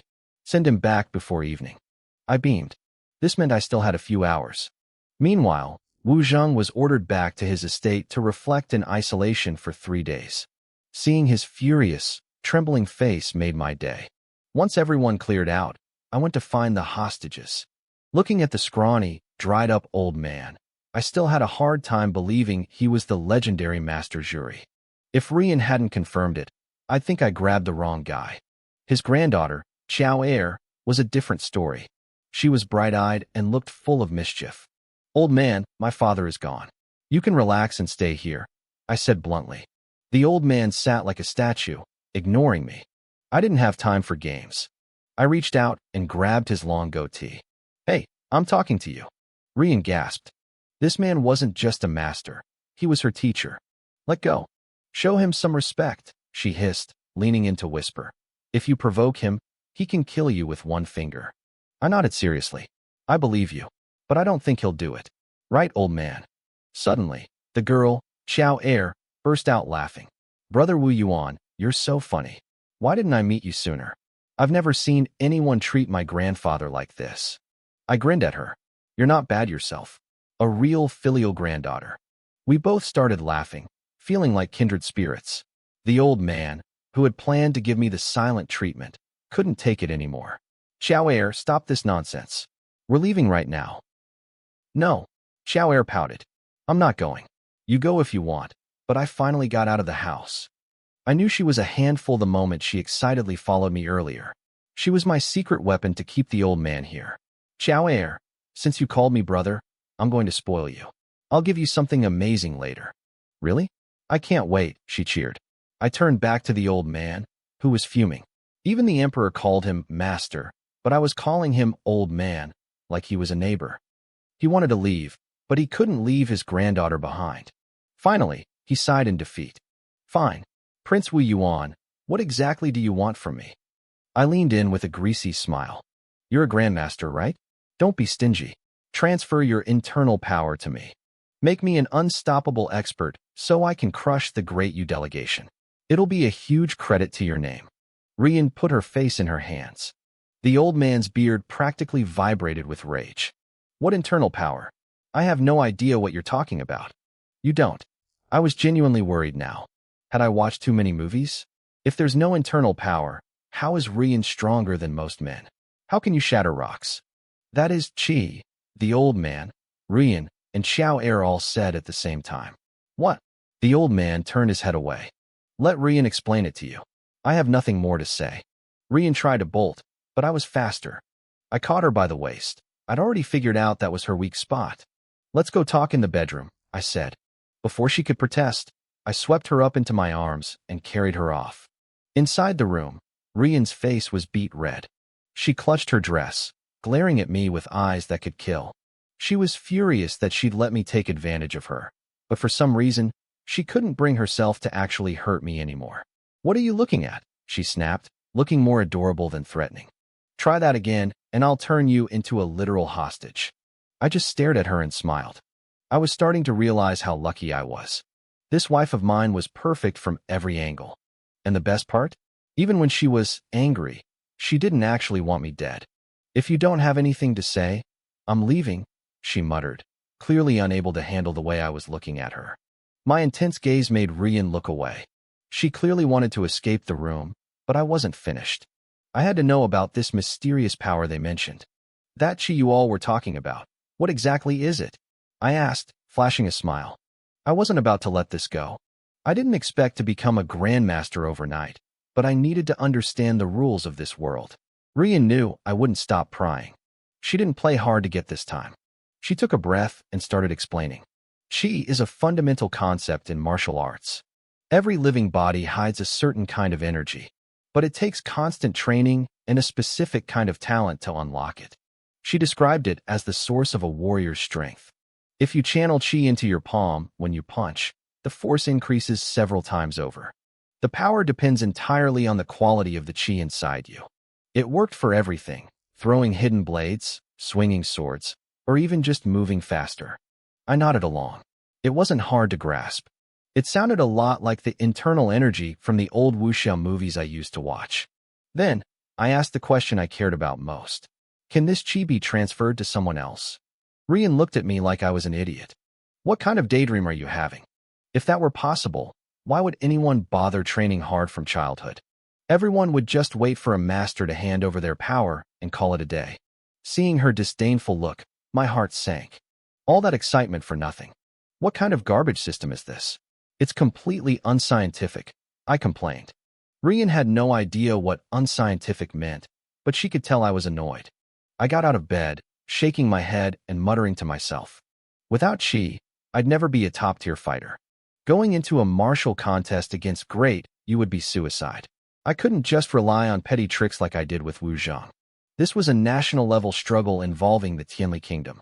The opponents wouldn't be easy targets. There has to be a way, I whispered. Maybe that old man knows a trick. He's the imperial tutor, after all. I left the room and headed to the kitchen. A while later, I walked into the courtyard carrying 2 cups. Under the pavilion, the old man and Rian were chatting happily.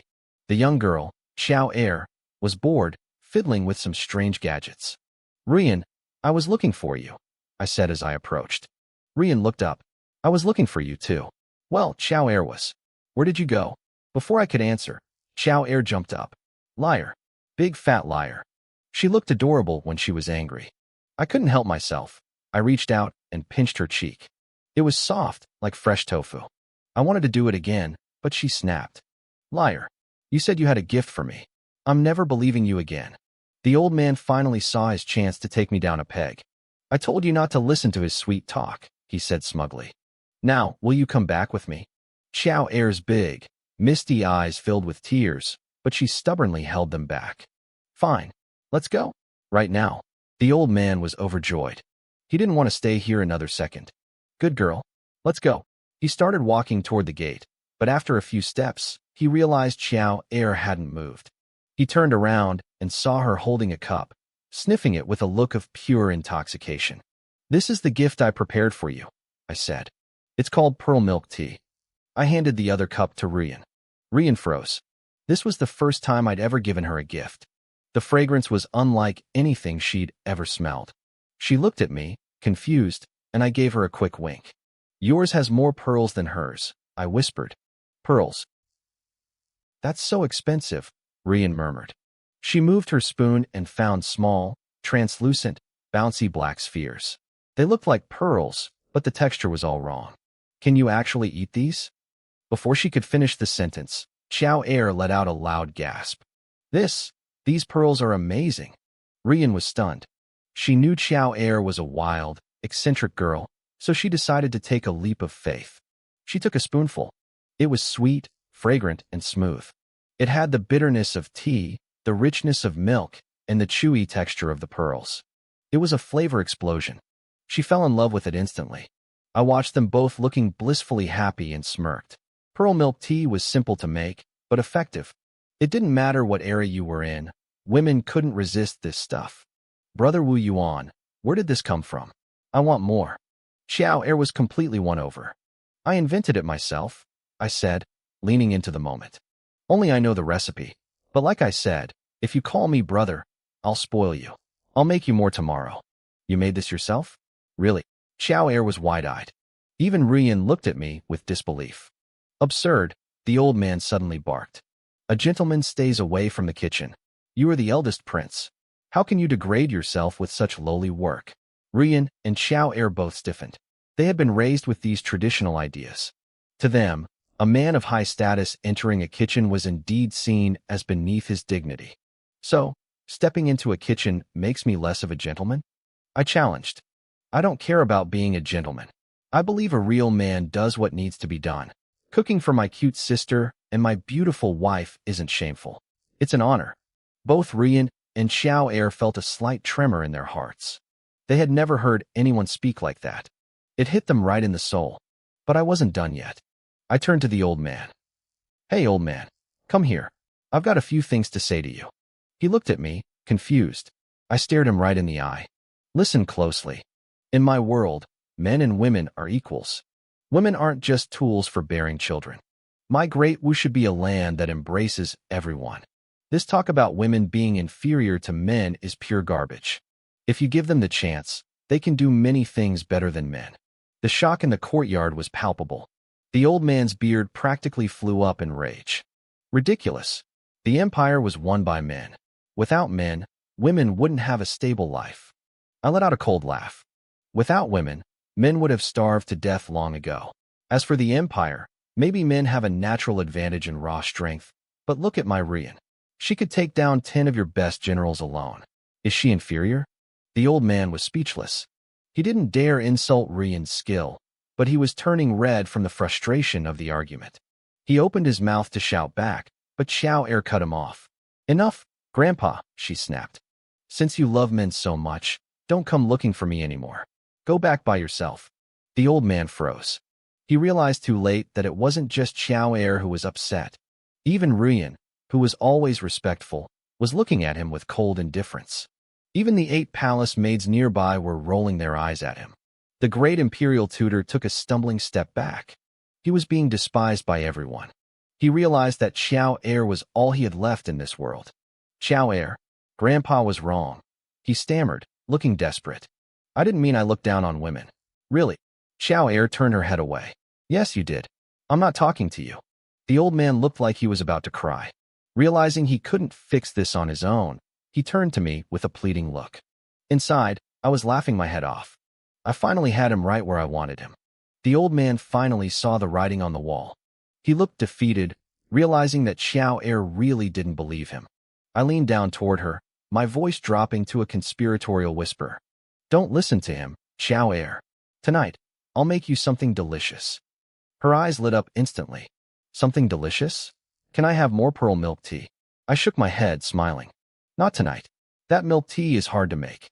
I knew the secret to keeping people hooked. If things are too easy to get, they lose their value. But don't worry. Tonight, I'm making fried chicken. It'll be so good you'll practically swallow your tongue. Xiao Er was the old man's weakness. If I wanted to control him, I had to win her over completely. The mention of fried chicken worked like a charm. Xiao Er looked like she wanted the sun to set immediately. She gave her grandfather a reluctant nod, signaling she'd forgiven him, for now. I caught Xian Rian's eye and gave her a subtle look, motioning for her to take the girl away. Normally, Xian Rian wouldn't play along with my schemes. But today was different. She nodded without hesitation. My speech about women's worth had clearly shaken her heart. Let's eat together tonight, she said softly as she led Xiao Er past me. The 8 palace maids nearby gasped. Their eyes wide, they looked at us like they'd just witnessed a miracle. It was unheard of. Xian Rian had never offered to share a meal with me before, let alone initiated it. I didn't let it go to my head, though. I just gave her a quick, confident nod. Once they were gone, I turned to the maids. You all head out too. Go clean up the kitchen. Especially that pot. Make sure it's spotless. The girls froze for a second, then saw me wink. They realized what I meant. Their faces lit up with excitement. I wasn't going to leave them out. There was plenty of milk tea left in that pot for them. They scurried off, giggling and happy. It was a pleasant sight. Prince Wu Yuan, stop staring, the old man grumbled. Do you have something to say to me or not?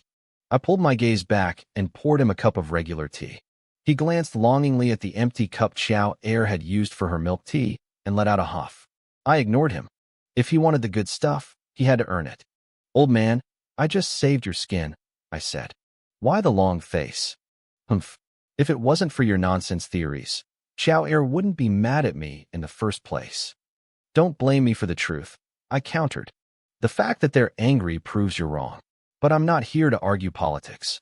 One day, I'll show you a world where women hold up half the sky. He scoffed, clearly done with the topic. Enough talk. I'll ask you one more time. Do you really believe a martial artist's chi can be transferred to another person? I watched his expression closely. I've never heard of such a thing, he said firmly. He wasn't lying. I smiled. Just because you haven't heard of it doesn't mean it's impossible. Let's try it right now. Don't be a fool. He snapped, his voice rising in genuine anger. Do you want to die? His reaction made me hesitate. Was it really that dangerous? But I knew the stakes. If I didn't take this risk, I'd never win the upcoming contest. I have to try, I said, my voice steady. I won't give up until I do. When he still refused, I put on my most villainous grin. Fine. If you won't help me, I'll just keep pursuing your granddaughter. Maybe I'll make her my concubine. You brat. The old man turned red. Fine. Let's do it. If you die, the world will be rid of a menace. Hey, you aren't planning to kill me on purpose, are you? I asked, suddenly wary. What? Are you scared now? He mocked. If I die, even an imperial tutor like you will be buried with me. And without your protection, your granddaughter's life won't be easy. You better be careful. The old man actually laughed at that. You're the first person who has ever dared to threaten me. For that courage alone, I'll give you what you want. I wondered if he was serious about the danger, but I couldn't turn back. If I didn't gamble now, I couldn't beat the great Yuan Voy. If I didn't beat them, I couldn't reclaim my title as crown prince. And without that title, someone would eventually take my life anyway. Let's begin, I said, bracing myself. The old man looked at me with a shred of newfound respect. None of the other princes would ever risk their lives on a theory. Raise your palm, he commanded. I obeyed. He pressed his palm against mine. I could tell he was curious too. If he could actually pass on the chi he had spent a lifetime cultivating, it would be better than taking it to the grave with him. We're starting, he warned, his face turning solemn. If you feel anything wrong, scream immediately. 3 days later, the Taya Hall was packed with civil and military officials. The 3-day deadline was up. This was the day of the great challenge. Everyone was there, even those who had been on leave or away on business. The emperor hadn't arrived yet, so the ministers were huddled in small groups, whispering. Have you heard? Prince Wu Yuan has been training with Master Juri for 3 days. It won't matter, another whispered back. I heard screams coming from the Eastern Palace every night. They say he's already injured himself trying too hard. Even if he isn't hurt, what can he learn in 3 days? The former crown prince has never touched a weapon in his life. Skeptical murmurs filled the room. A few officials shared cold smiles, spreading rumors to undermine me. By the time the session was supposed to start, half the court was ready to beg the emperor to replace me. My rivals, Prince Wu Zheng and Prince Wu Yun, exchanged looks of pure joy. They were practically celebrating my defeat already. Back at the Eastern Palace, Exanrian was blushing as she straightened my robes. Today is the day. I can't go to the hall with you, but you cannot lose. Over the last 3 days, something had changed between us. Whenever she was near me, her heart raced. Whenever we were apart, she grew restless. Not even my fried chicken or milk tea could calm her nerves. I reached out and pulled her into my arms, gripping her waist. If I win, do I get a reward? She looked into my eyes, her legs going a bit weak, but she tried to stay composed. If you win, you can ask for whatever you want. Good, but I need some motivation first. What kind of? I cut her off with a deep, dominant kiss. Her hands clenched my robes tightly, then slowly relaxed. Just as she started to melt into it and respond, I stepped back. You, what are you doing? She asked, looking breathless and strangely empty. You've been getting a bit too bold lately, I teased with a smirk. Always trying to take advantage of this prince. You're shameless, she stammered, trying to turn away to hide her embarrassment. I reached out and took her face in my hands, my voice turning serious. Wait for me to come back. She looked at me, completely lost in the moment. Fine. If you win, everything is yours. Her voice hardened, and a sharp, lethal glint appeared in her eyes. But if you lose, I will die with you. We both knew the truth. I had to win. If I lost, the throne was gone, and the consequences would be fatal. If I lost, I'd be a discarded pawn again. No one would care if I lived or died. I'd be walking straight toward an executioner's blade. Exanrian could easily walk away from me and save herself. But she didn't. She wasn't looking for an exit strategy. Maybe it was the sudden talent I'd shown, or maybe it was the fried chicken and milk tea. Or maybe, just maybe, it was because I was the only man who treated her with real respect. Whatever the reason, she was ready to live and die by my side. I felt a lump in my throat. I wasn't alone. Behind me, my 8 little maids bowed in perfect unison. Master, they said, their voices steady. We will follow you to the death. I looked back at them. Their faces were full of determination and a deep, hidden affection. I smiled. Don't worry. Just wait for me to come back and lead you all to a life of luxury. If you lose today, Rian interrupted, her voice turning cold and lethal. I'll kill all 8 of them myself before we go. I shivered. Talk about pressure. My lady was definitely angry again. All right, get moving, she said, giving me a playful but sharp glare. You've already worked poor old Zhu Ri to the bone. If you fail now, he'll probably be the first one to take your head. I let out a sheepish laugh. I owe the old man. But hey, I boiled him a massive pot of milk tea as compensation. He can't be that mad. Rian rolled her eyes. I bet Shower drank most of it. I shrugged, not my problem. Stay home and wait for the good news. I made my way to the Hall of Supreme Harmony. Even before I stepped inside, I could hear the whispers. The officials were trashing me. They said I was overconfident. They said I was going to ruin the country. I felt a surge of irritation at these old fossils. If I didn't scam them today, I'd be doing a disservice to my wife and my maids. I marched into the hall. My father, the emperor, looked like he had a massive headache. I didn't give him time to speak. Since so many ministers think I'm incompetent, do you dare to make a wager with me? The affairs of the state are not a game. Prime Minister Wen Batong barked. How dare you speak of wagers in this sacred hall?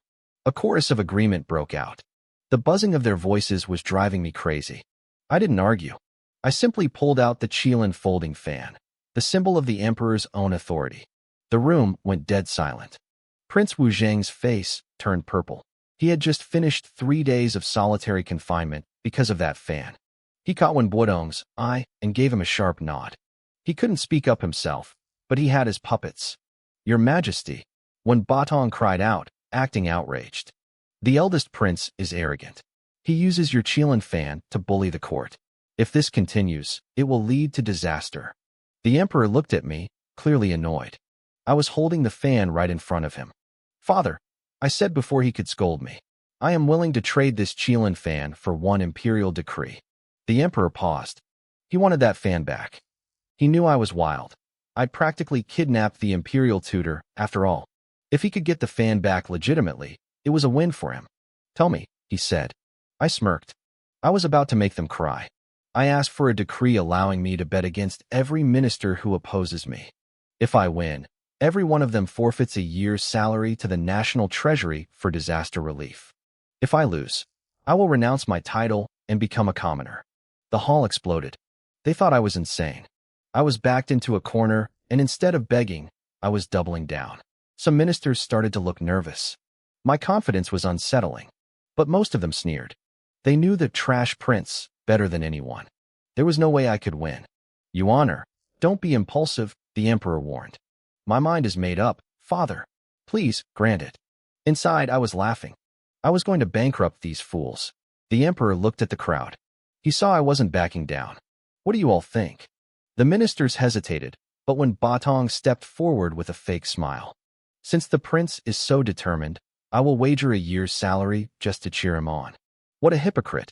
He sounded like he was doing me a favor, but I knew he was already celebrating my downfall. I watched the ministers closely as more and more joined in. I was taking mental notes. These were the people I'd have to purge later. By the time they finished, I realized the hall would be nearly empty if I fired them all. I'd have to be strategic about the cleanup later. They all thought I was a joke, a ghost of my former self. Prince Wu Zheng looked the happiest of all. He had been waiting for this day for years. Fine. The emperor sighed, looking relieved that the arguing had stopped. It is settled. He looked at me, his gaze heavy. Your Honor, how much confidence do you actually have? I stood tall, letting my aura flare. Father, if it's a contest of words and scholarship, I guarantee they will never dare to pick up a pen in Great Wu again. The sheer arrogance in my voice made the room shake. Even the ministers who hated me had to admit my presence was unmatched. The emperor's face lit up. Good. That is what I wanted to hear. But Wu Zheng couldn't let me have the moment. And what about the martial contest? The hall went quiet again. Everyone knew I'd been practicing at the last minute. Rumors said I'd even been injured during training. In the world of martial arts, a hidden internal injury was a death sentence. The emperor's smile faded as he looked at me, waiting for an answer. The atmosphere in the hall grew heavy again. For the last 3 days, I had completely locked down the Eastern Palace. Not even my father, the emperor, knew what was happening inside. He had heard the same rumors as the ministers, but with one key difference. This morning, he had received a secret letter from Master Zhu Ri. It contained only one line. The first prince, Wu Yuan, is a true genius. That letter left my father both shocked and delighted, but also deeply confused. He stared at me now, his eyes full of expectation. Everyone else, however, looked at me with nothing but doubt. I let a smirk play on my lips. As for the martial contest, I said, I only have one thing to say to our guests. Men can cry, it's not a crime. The ministers nearly choked. It was such a ridiculous statement that a few of them actually snickered. I stayed perfectly serious. Don't laugh. Come on, while the guests aren't here yet, let me teach you a few lines. We need to show them that Great Wu is a land of etiquette and grand spirit. The ministers weren't about to join in my madness, but my father was actually moved by the words grand spirit and etiquette. Well said, Yuaner, the emperor barked. Listen up. If Wu Yuan wins later, anyone who refuses to sing along will have another year's salary deducted on top of the first. Jaws hit the floor. This was the first time anyone had seen the emperor support such a nonsensical idea. Even Prime Minister Wen looked like he'd swallowed a fly. I was having the time of my life. Come on, let's practice our victory song. Follow me. Men, go ahead and cry. Cry, it's not a crime. The melody was strange and the lyrics were embarrassing to say out loud, but the emperor glared at the crowd. What? Are you disobeying my decree? We wouldn't dare, they shouted in unison. A second later, the great hall of supreme harmony echoed with the most bizarre chorus in history. I bit my lip to keep from laughing. It was comedy gold. After a moment, I waved my hand. All right, that's enough. Those few lines will do. The ministers exhaled in relief, but their faces remained twisted. They realized that if Great Yu actually lost and they sang this, it would be like pinning the losers to a pillar of shame and whipping them 100 times. It was a viciously petty move. Looking at my smiling face, several ministers felt a chill run down their spines. They started to regret offending me, praying that I wouldn't win. Otherwise, they'd be singing that song to themselves for the rest of their lives. Just then, a guard announced the arrival of the delegation. Shangguan Jinjia led a team of 15 people into the hall with their heads held high. She was dressed in formal attire, looking elegant, noble, and incredibly domineering. To me, she looked exactly like a boss lady CEO from my old world. Having a concubine like that wouldn't be bad at all. I was busy daydreaming when a sudden chill ran down my back. It was killing intent. My eyes snapped to a young, cold-faced man walking half a step behind Shangguan Jinjia. The murderous aura was definitely coming from him. The guy looked like I had killed his father. Actually, it felt more personal than that. If it wasn't a blood feud, it was a romantic one. I like to look at things from a bystander's perspective, a habit of being a transmigrator, and it clicked instantly. He was jealous. He and Shangguan Jinjia were probably close, maybe even promised to each other, and my demand to make her my concubine had pushed him over the edge. Instead of getting angry, I felt a surge of accomplishment. Asterisk, you like staring? I'll give you something to look at. Asterisk. I walked straight up to Shangguan Jinjia. Shangguan, you're here. I haven't seen you in 3 days, and I've missed you dearly. I can't wait to have you as my concubine. The hall went silent. Nobody expected me to flirt with her so openly in front of everyone. The Great Yu delegation looked furious, and the man beside her turned red in the eyes, looking ready to strike. I ignored him completely, staring straight at her. I expected her to be livid, but she actually smiled. Is that so? Well, I've decided I'm taking you as my consort. I guarantee I'll be bringing you back to Great Yu today. The playfulness in her eyes gave me goosebumps. I wanted her as a concubine, but she seemed to want me as a toy to bring home and torment. I reached out and brushed my fingers against her pale, delicate cheek. I have a feeling we'll be entering the bridal chamber tonight. Her expression flickered, not because of my touch, but because the man beside her was about to snap. She turned and hissed at him. If you can't even handle this much, you're pathetic. Her provocation worked. The man calmed down instantly, though his eyes remained fixed on me like I was a dead man. She turned back to dismiss me, but I leaned in, resting my chin near her shoulder and breathing softly into her ear. He's interesting. Doesn't look like he's from Great U, though. She stiffened for a fraction of a second before regaining her composure. Does it matter? I narrowed my eyes. The way she spoke to him, as an equal, told me everything. He was likely from the kingdom of Tianli. Her refusal to explain only confirmed it. She was too smart to give me more information, but she knew I was onto her. Interesting. Very interesting, I whispered. By the way, you smell amazing. I leaned in and gave the tip of her ear a quick, playful lick. She shivered as if struck by lightning. You bastard. She was genuinely fuming now, but I had already skipped away. To the crowd, it looked like we had just shared an intimate embrace. The ministers were wide-eyed, but my father was beaming. In his mind, I had just scored a point for Great Wu. Prince Wu Yuan, show some self-respect. An official from Great Yu barked. Show our princess the proper dignity, or these peace talks are over. Before I could even respond, some of the self-righteous hypocrites on our side started chiming in, claiming my behavior was inappropriate. I just stood there, wearing a grin that told them exactly how much I cared. I hope the envoys from Great Yu will not take offense to this. A voice called out, cutting through the tension. I snapped my head around, glaring at the speaker. Who the hell are you? The man didn't expect me to charge straight at him. He stood his ground, trying to look dignified. I am Sun Tianbing, Minister of Rights. Sun Tianbing? Fine. I'll remember you. I spat. He huffed, adjusting his robes. I am merely doing my duty. As the first prince, how can you be so ignorant of proper etiquette? It is disgraceful. My blood boiled. I was going to settle scores with these hypocrites later to avoid making us look like a joke in front of foreigners, but this idiot couldn't help himself. He was practically begging for it. How dare you insult a court official in the Hall of Supreme Harmony?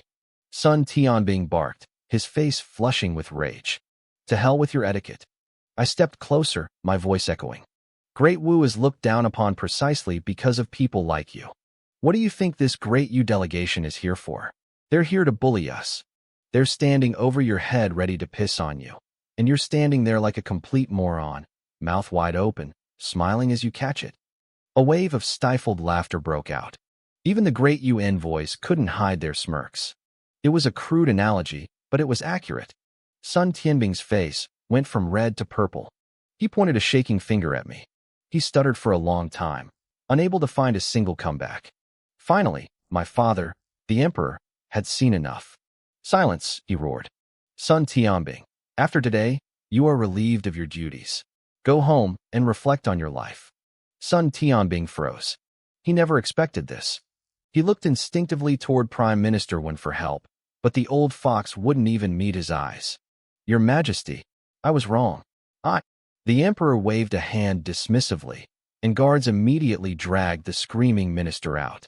Technically, Sun Tianbing was just doing his job, but timing is everything.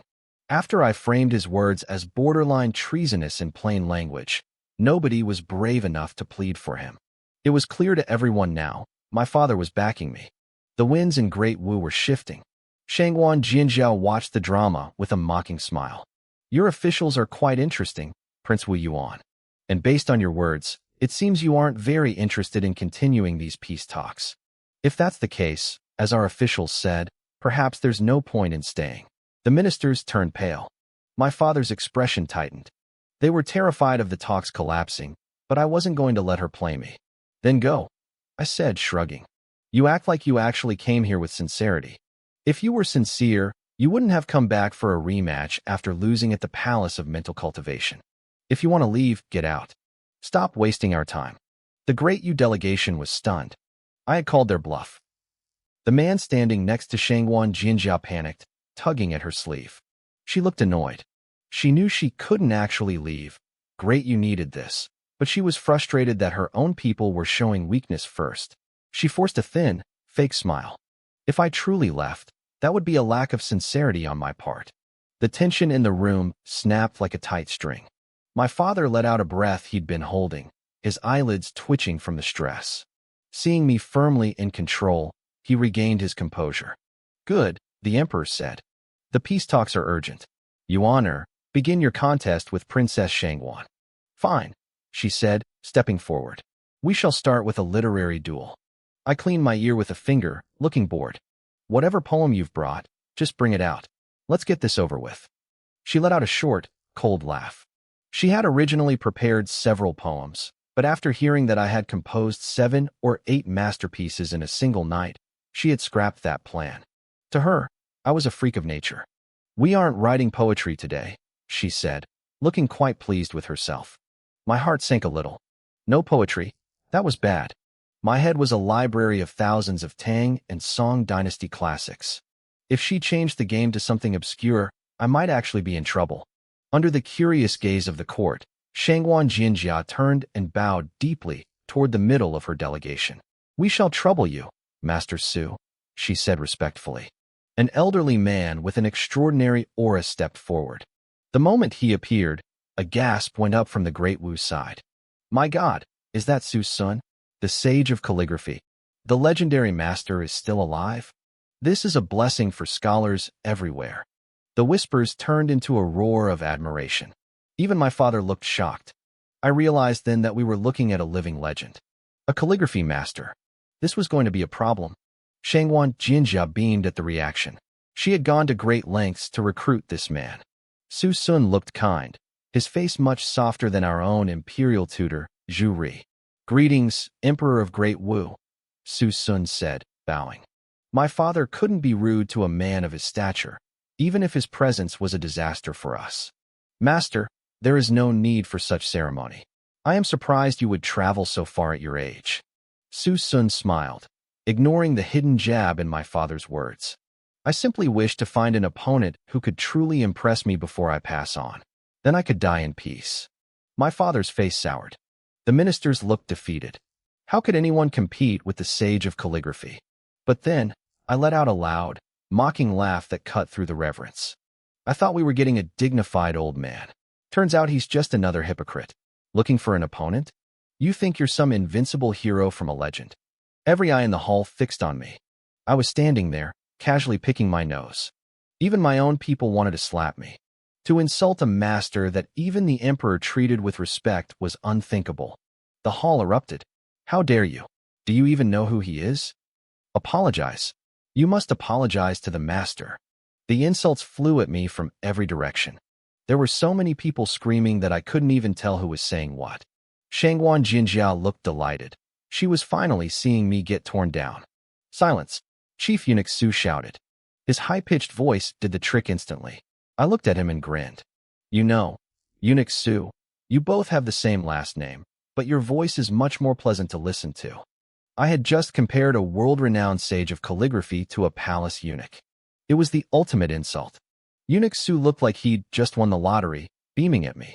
When someone tried to start shouting again, he bellowed even louder. Anyone who speaks again is disrespecting the emperor. That shut them up. But no one was more fuming than the great master Su Sun himself. He had never been treated like this in his entire life. To be compared to a palace eunuch was an insult beyond tolerance. Su Sun glared at me, his eyes bulging with fury. Ignorant child, he spat. Are you the one I am supposed to compete against? I didn't blink. In fact, I did something no one expected. I never said I'd be the one competing with you personally, I said casually.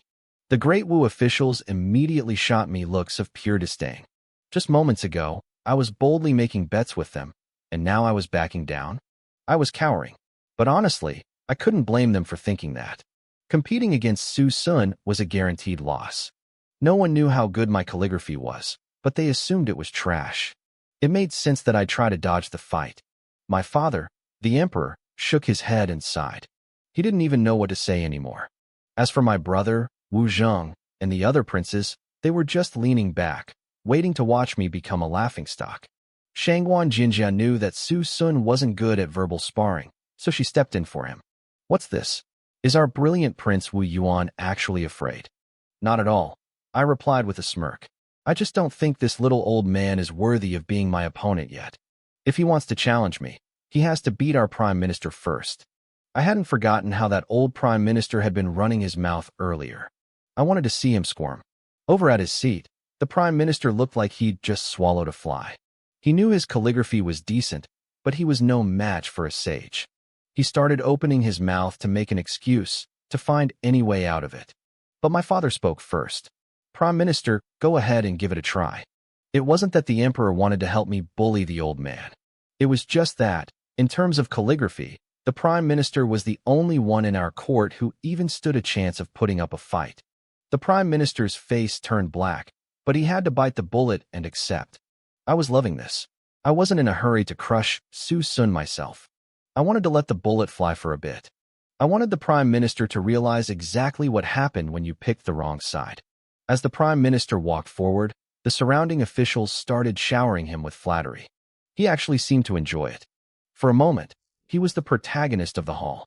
He probably figured that even if he lost, there was no shame in losing to a legend like Su Sun. In fact, his reputation might even grow just because he was deemed worthy to stand on the same stage. He was standing there, looking all proud and satisfied, when I decided to ruin his mood. Prime Minister, I called out. Why do I see zero fighting spirit in your eyes? You haven't already planned out how you're going to lose, have you? Everyone could see he had no intention of winning, but I was the only one brazen enough to say it out loud. I didn't give him an ounce of face. Nonsense, the Prime Minister barked, his face reddening. I will give it my all. I will use every bit of knowledge I have lived for. I let out a cold laugh. Giving it your all? What kind of weak promise is that? You should do what I did. Make a military pledge. If you lose, you resign from your position as Prime Minister. What? He nearly jumped out of his skin. He pointed a shaking finger at me. I am the Prime Minister of the Imperial Court. And I'm the Prince of the Imperial Court, I shot back. What? You think being a Prime Minister makes you more important than me? I wasn't giving him an inch of breathing room. Even my rival, Wu Zheng, was breaking into a cold sweat for the old man. The other ministers stayed silent, making a mental note to avoid me at all costs in the future. I was too dangerous to provoke. Just as the Prime Minister was about to explode from frustration, my father stepped in. Your Honor, stop messing around. The Prime Minister will do his best. If he doesn't, he'll naturally retire and return to his hometown. The Prime Minister and I both froze. I had to fight to keep from laughing out loud. My father was a pro. With one sentence, he had sealed the old man's fate. If he lost, he was done. The Prime Minister's face collapsed. All his pride vanished. For Great Wu, I would walk through fire and blades, he shouted, though his voice sounded like he was on the verge of tears. Shangguan Jinjia, who was clearly bored with the drama, finally spoke. Since the Prime Minister is ready, let's begin. Master Su says the Prime Minister may go first. It is a gesture of respect from a master to a junior. The Prime Minister nodded bitterly. He knew that if he watched Su Sun write first, he'd lose the courage to even pick up a brush. The 4 treasures of the study were prepared. He went through a whole ritual, washing his hands, rinsing his mouth, straightening his robes. He was actually getting into the zone. To be fair, his foundation was strong. If his opponent weren't a sage, he might have actually dominated the room. I stayed quiet for once. I liked to mess with people, but I had limits. I watched as he began to write. His brush moved like a dancing dragon, bold and fluid. It was good, very good. The onlookers were nodding in approval. Shangguan Jinjia was watching too, a small smile playing on her lips. She could see the quality, but she knew it wasn't master level. It wouldn't be enough. While she was lost in her smug thoughts, I reached out and gave her backside a firm squeeze. She jumped, nearly screaming. I leaned into her ear and whispered, "Not bad. Very firm. You must work out a lot. Still, you're not quite on the level of my wife, Rian." I had just felt her up and insulted her in the same breath. Only I could get away with that. "You're looking for death," she hissed, turning to strike me. "Don't move," I threatened. "Unless you want everyone to see the great princess of you being handled like a common girl." It worked. She froze, her body trembling with rage. "Wu Yuan," she whispered through gritted teeth. "You will pay for this." "Please," I scoffed. "As if you'd let me off easy if I didn't touch you." "That might not be true," she said, her voice suddenly turning soft and seductive. "After all, you are my future consort." "Give it a rest," I said, glancing toward the back of the room. "I think the guy with the long, donkey-looking face is the one who wants to be your husband." I pointed toward the man who had been radiating killing intent toward me earlier. Shangguan Jinjia's expression shifted instantly. "What do you mean by that?" she asked, staring at me. Oh, come on. You know exactly what I mean. If I'm not mistaken, that guy isn't from Great Yu. He's from the kingdom of Tianli, isn't he? A flash of genuine panic flickered in her beautiful eyes. I noticed a flicker in Shangwan Jinjia's eyes. It was subtle, but I caught it. She realized I was bluffing. Humph, she sneered, regaining her composure. If you want to know who he is, find out yourself. Don't think you can play mind games with me. She was clearly annoyed. My little trick had forced a reaction out of her, and she hated that she'd let her guard down. I couldn't help but chuckle. It seems I hit the nail on the head, I said. I'm just curious how you have the courage to crawl into bed with the kingdom of Tianli. They're wolves. A little lamb like Great Yu won't even be a snack for them once they're done with you. I have no idea what you're talking about, she said, her voice turning cold and professional. Great Yu is only here for peace talks. Sure, I mocked. And I'm the emperor of the heavens. Do I look like I believe you? She started to argue, but I gave her backside another firm squeeze. Her entire body went rigid. A soft, involuntary moan escaped her lips. That's a lovely sound, I whispered. Here's some advice. If you don't want Great Yu to burn, stop playing with fire. Following me is your only real choice. Her eyes turned ice cold. In a flash, a sharp needle appeared in her hand. I felt my scalp tingle with fear and jumped back immediately, letting her go. She didn't chase me. She just stood there, smoothing her dress. Great Wu is too weak, she said flatly.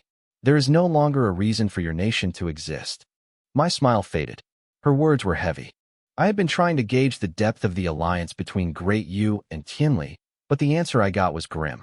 Their cooperation went much deeper than I had hoped. Words wouldn't be enough to break them apart. Shangwan Jinjia turned away from me, dismissing my existence entirely.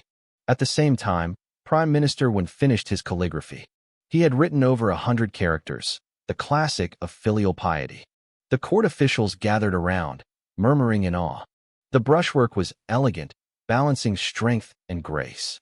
It was subtle where it needed to be and sharp at the finish. Prime Minister Wen, your style has reached a new level of divinity, one official gushed. Truly the role model for all scholars, another added. Old Wen was beaming. The pressure of the situation had pushed him to perform better than ever. He looked at his work with immense pride, convinced this was the pinnacle of his life's work. He bowed and thanked everyone, soaking in the praise. I looked at him and sighed. Was everyone here blind? They didn't see the utter disdain on Shangwan Jinjia's face. And they definitely didn't notice Su Sun, the so-called sage of calligraphy. He had glanced at Wen's first character and then looked away, never bothering to check the rest. To a master like him, Wen's work wasn't even worth a second look. It was embarrassing. I almost regretted pushing the old man forward. Shangwan Jinjia finally had enough. She was still fuming from my wandering hands and needed a target. She glared at the Prime Minister. This, she scoffed loudly. Only in a place like Great Wu would this be considered good. The room went silent. The joyful atmosphere vanished instantly. Old Wen's face turned red. He was riding high on his perceived success and genuinely thought he could challenge Su Sun. Princess Shangwan, Wen said, puffing out his chest. Are you only saying that because my work has made you nervous? She laughed. You really are an interesting man, Prime Minister. Fine. Let's ask Master Su what he thinks of your masterpiece. She gestured to Su Sun. She didn't even have to tell him to be harsh. Su Sun was already looking for a way to punish me for my earlier disrespect. He took one brief, sweeping look at the paper. Garbage, he said. I snorted, covering my mouth with my hand. Sorry, I muttered. I couldn't help it. Old Wen looked like he'd been slapped. Master Su, that is beneath your status. How can you call my work garbage? Su Sun looked down his nose at him like a teacher scolding a dim-witted child. Your strokes look like they're sweeping away armies, but they lack the actual spirit of a conqueror. Your lines try to mimic a flying dragon, but they look like a dying snake. Your writing has the shape, but no soul. It's a pool of stagnant water. Each word hit Wen like a thunderbolt. His proud posture began to crumble. By the time Su Sun finished, the old man nearly collapsed. One of our officials stepped forward to defend him. You're only saying that because you want to win. You're supposed to be a master, but you're just being petty. Who would believe you? It was a fair point, but Su Sun didn't even bother arguing with a nobody. He kept his eyes on Wen. If I'm not mistaken, Su Sun said calmly. You were trying to mimic the style of the great master, Guo Baishu. The room erupted in whispers. Guo Baishu was a legend, the immortal of calligraphy. His original works had vanished years ago. Su Sun was one of the few people alive who had actually seen them. You've managed to copy the form, Su Sun continued, but you have none of the soul. Do you admit it? Old One looked defeated. I found a fragment of his work years ago. I've practiced for decades, but this is all I've achieved. The morale of the Great Wu officials shattered. They couldn't believe he was giving up so easily, but seeing Wen's broken expression, they had to accept it. Even the emperor sighed. He knew the game was over the moment Su Sun identified the source of the style. Su Sun's mood improved as he saw her despair. Don't be too discouraged, Prime Minister. Perhaps one day you will truly understand Guo's secrets. One could only nod, his face burning with shame. Since I've seen a copy of Master Guo's work today, I suppose I should return the favor, Su Sun said, picking up a brush. I shall write a piece of my own. Su Sun stood there, acting like he was doing us a huge favor. He picked up his brush with an air of fake modesty, inviting everyone to appreciate his work. I watched him and felt a wave of disgust. He was just showing off. Instead of all these flowery words, he should have just shouted, "Everyone look at me. I'm about to act like a genius."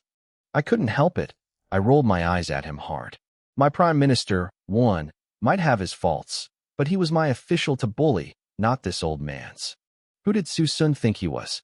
The room went silent. Both our people and the rivals from Great Yu looked at me like I'd lost my mind. Even Old One stared at me, dumbfounded. He looked touched, but also incredibly awkward.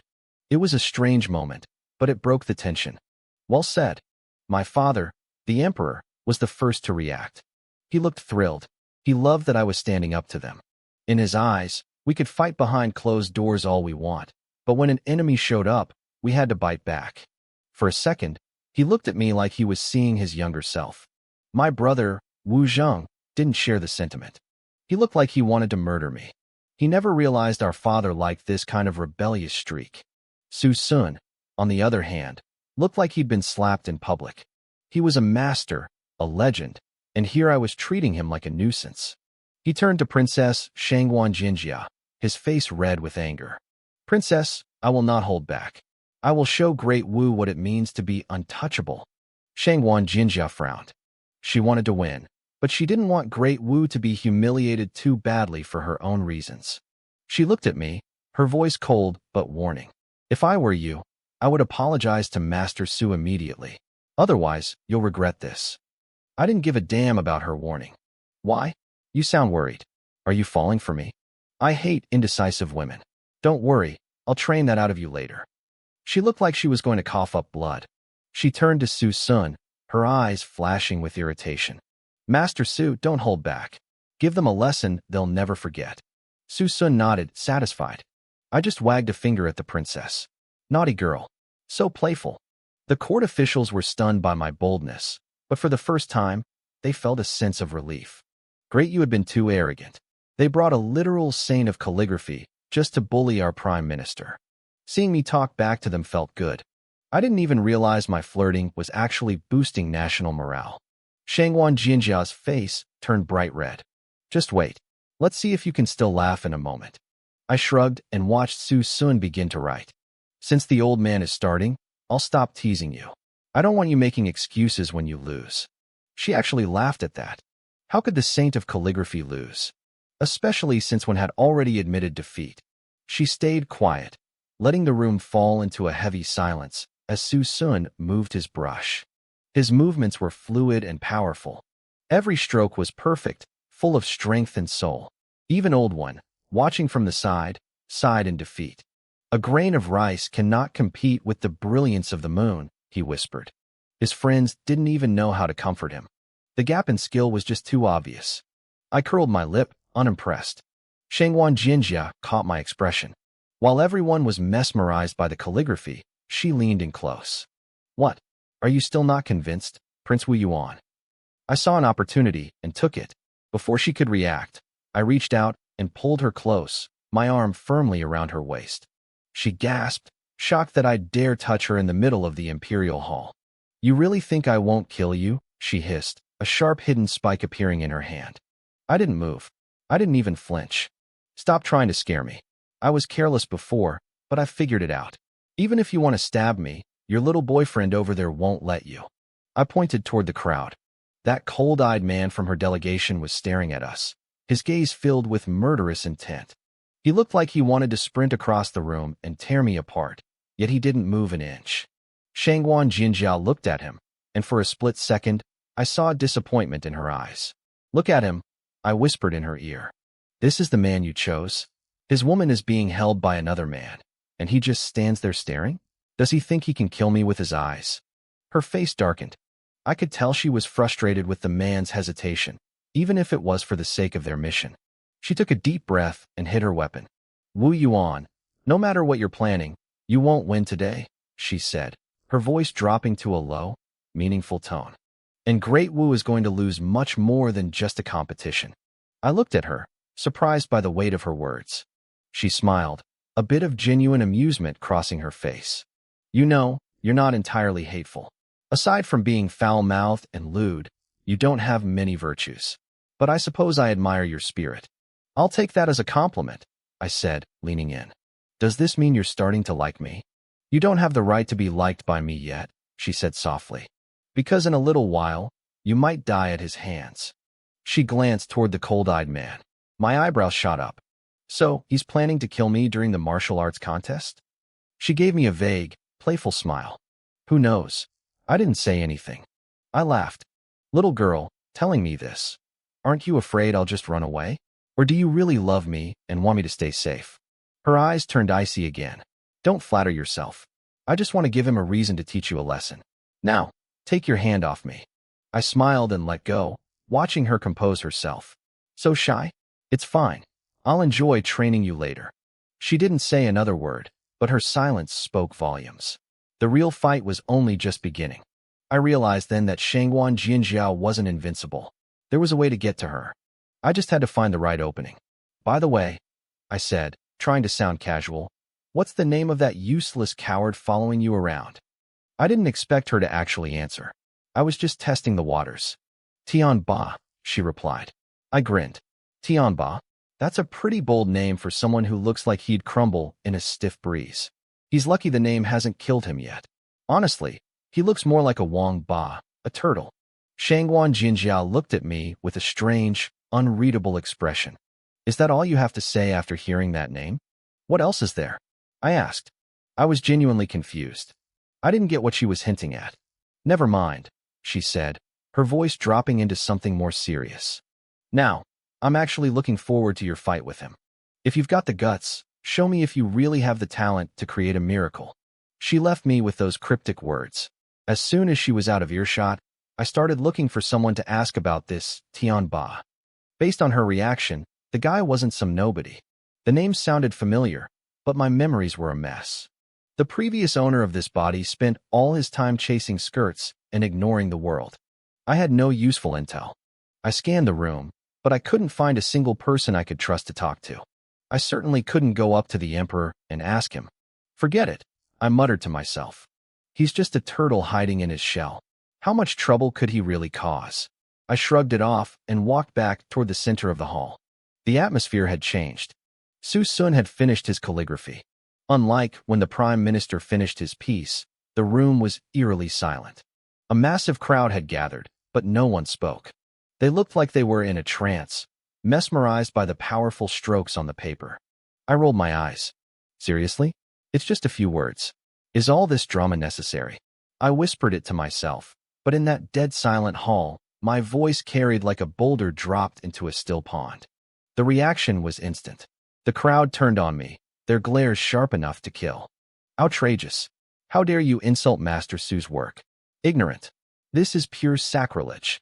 As expected of the trash prince. He doesn't know a masterpiece when he sees one. The insults got nastier from there. If we weren't in the middle of the Imperial Hall, I would have broken a few jaws. I was pissed, but I didn't have the scholarly credentials to argue them down yet. Go ahead and bark, I thought. Let's see if you're still laughing in a few minutes. The Great U delegation was loving it. They kept piling on the praise for Su Sun, using every flowery metaphor in the book. My own people, the Great Wu officials, stayed silent. Most of them actually looked like they agreed with the praise. They were genuinely impressed by the enemy's work. Shangguan Jinjia stepped forward, and the room went quiet. Her authority was absolute. "Everyone," she said, "this contest has no official judge. Every person here is a witness. However, since Master Su commented on the Prime Minister's work earlier, it's only fair that the Prime Minister returns the favor. Lord Wen, please tell us what you think of Master Su's calligraphy." It was a trap. If the Prime Minister lied, he'd look like a sore loser and ruin Great Wu's reputation. If he told the truth, he'd be admitting defeat and inviting the Emperor's wrath. Old Wen looked like he regretted ever waking up this morning. He had come here to watch the show and maybe kick me while I was down. Instead, he'd ended up right in the line of fire while I stood on the sidelines watching the fun. Finally, he sighed and bowed to Su Sun. "Master Su's work is beyond my reach. It is like a wild horse leaping through the sky, leaving the world behind. It is a soaring dragon, moving between the void and reality. Every stroke, every turn, is perfection. Master Su, you truly are the closest living person to the calligraphy immortal, Master Gua." It was a total surrender. The Prime Minister was floored. The Emperor's face was dark, but he knew and had no choice. Su Sun laughed, looking incredibly pleased with himself. "Lord Wen, I underestimated your character," Su Sun said condescendingly. "To compare me to Master Gua, I am honored. If you ever want to learn, I might give you a few pointers." Wen's face twitched. He was the Prime Minister of Great Wu. He couldn't become the student of a great Yu scholar without shaming his entire country. "Master Su is too kind. I may lack talent, but I still have my dignity." Su Sun just smiled, his eyes full of disdain. Shangguan Jinjia took over. "Since the Prime Minister has spoken, Great Wu loses this round. I assume no one objects." She glanced at me, her eyes full of provocation. The Emperor was vibrating with tension. He scanned his ministers, but every single one of them looked at the floor. Old Wen even dropped to his knees. "Your Majesty, I have failed you," Wen cried. "We are incompetent," the other ministers chimed in. If the foreigners weren't watching, the Emperor probably would have started executing people. At the moment of truth, all these loyal subjects could say was that they were useless. He looked at his sons, but they were all staring at their boots. Except for me. I was standing there, casually digging in my ear. The Emperor's eyes locked onto me, filled with fury. Then, a thought seemed to strike him. He remembered the massive bets I had made with the ministers earlier. If we lost, I'd lose everything. I should have been the most worried person in the room. Unless, I still had a card to play. The Emperor suppressed his anxiety and tried to sound calm. "Does no one else wish to challenge Master Su?" Silence. Su Sun looked like he was ready to declare victory and leave. I kept digging in my ear, acting like I hadn't heard a word. The Emperor cursed under his breath. He knew my game. "I hereby promise," he announced loudly, "that whoever can defeat Su Sun may ask me for any reward they desire." I stopped digging in my ear and smiled. The Emperor saw it and looked half annoyed, half relieved. He knew I was a greedy bastard who wouldn't move an inch without a payout. I stepped forward and bowed. "Father, I'll take that challenge." I had been waiting for my father to say those exact words. I watched the drama unfold for long enough, and now it was my time to shine. These ministers had spent the whole night looking down their noses at me. It was time they learned exactly what their prince was capable of. I glanced back at the crowd. Every single official was staring at me like I was a complete idiot. It was pathetic. These people really were blind. I felt a surge of annoyance, but I pushed it down. The moment of total vindication was coming. I just had to be patient. Across the hall, Shangguan Jinjia didn't look surprised at all. She had been watching me. She noticed that despite the pressure, I hadn't shown a single trace of panic. Even after seeing Su Sun's masterpiece, I hadn't flinched. To her, that meant one of two things. I was either a master of bluffing, or I actually had the skills to back it up. Her intuition told her it was the latter. She realized that the rumors of me being a brainless, hedonistic prince were lies. Between my poetry and my schemes, I was becoming a very dangerous opponent. She sighed softly, her expression a mix of anxiety and strange anticipation. The Great Yu delegation, however, wasn't as observant as their princess. They were losing their patience. What is this? One of them barked. Are you just trying to stall for time? You've already lost. Just admit it. Another one chimed in. Prime Minister Wen is your best calligrapher, and he failed. Just accept reality. Do you really think a relay race of losers will change anything? I didn't feel like arguing with words. I reached out, grabbed a wet ink stone from the table, and flung it straight at them. The heavy stone skipped across the floor, splashing ink everywhere and sending the delegates scrambling in a panic. Now, I said with a cold sneer, can you all shut up? They pointed at me, trembling with rage, but they were speechless. You are the eldest prince. How can you be so crude? Is this how Great Wu treats its guests? I let out a sharp laugh. Guests? Don't make me laugh. If I want to grate you, would you treat me with wine and songs? Do I really need to spell it out? Should I tell everyone exactly why your delegation is really here? That shut them up instantly. Diplomacy is a fragile game of shadows and distrust. If I aired their dirty laundry now, the emperor might decide to keep them all here, permanently. I turned my gaze back to the old man. I'm going to have a little match with old man Su here. If he wins, the whole contest is yours. If he loses, you stop your whining. When none of the delegates dared to answer, I looked at Shangwan Jinjia. What does the princess think? She didn't answer immediately. Instead, she looked at Su's son. The old calligrapher was fuming. He had heard enough of my arrogance and was itching for a chance to put me in my place. Even if the princess said no, he would have challenged me anyway. Ignorant child, Su's son spat.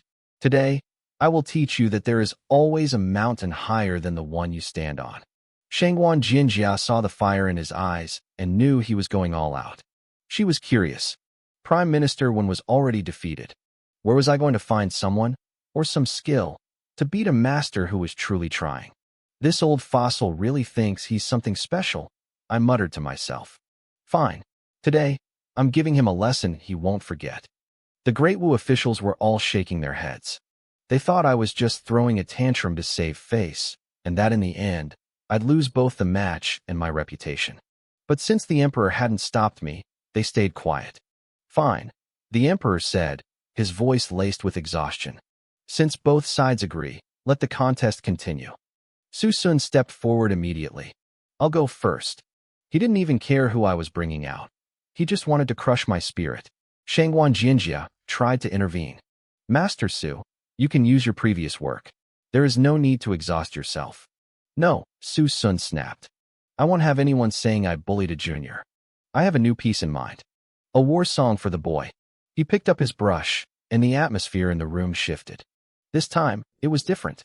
We could all feel a surge of raw, piercing energy coming from him. It was a spirit of grand ambition and battle-hardened intent. Even the Great Wu delegates were stunned. They had never seen Su Sun this focused. Great Wu is just asking for humiliation, they whispered. In this state, Master Su is invincible. Even my father, the emperor, felt his eyelids twitching as he watched the old man work. Then he looked at me, standing there, picking at my nails, looking like I didn't have a care in the world. He felt a headache coming on. Chief Eunuch Su, the emperor whispered. Did I make a mistake? Should I have trusted him?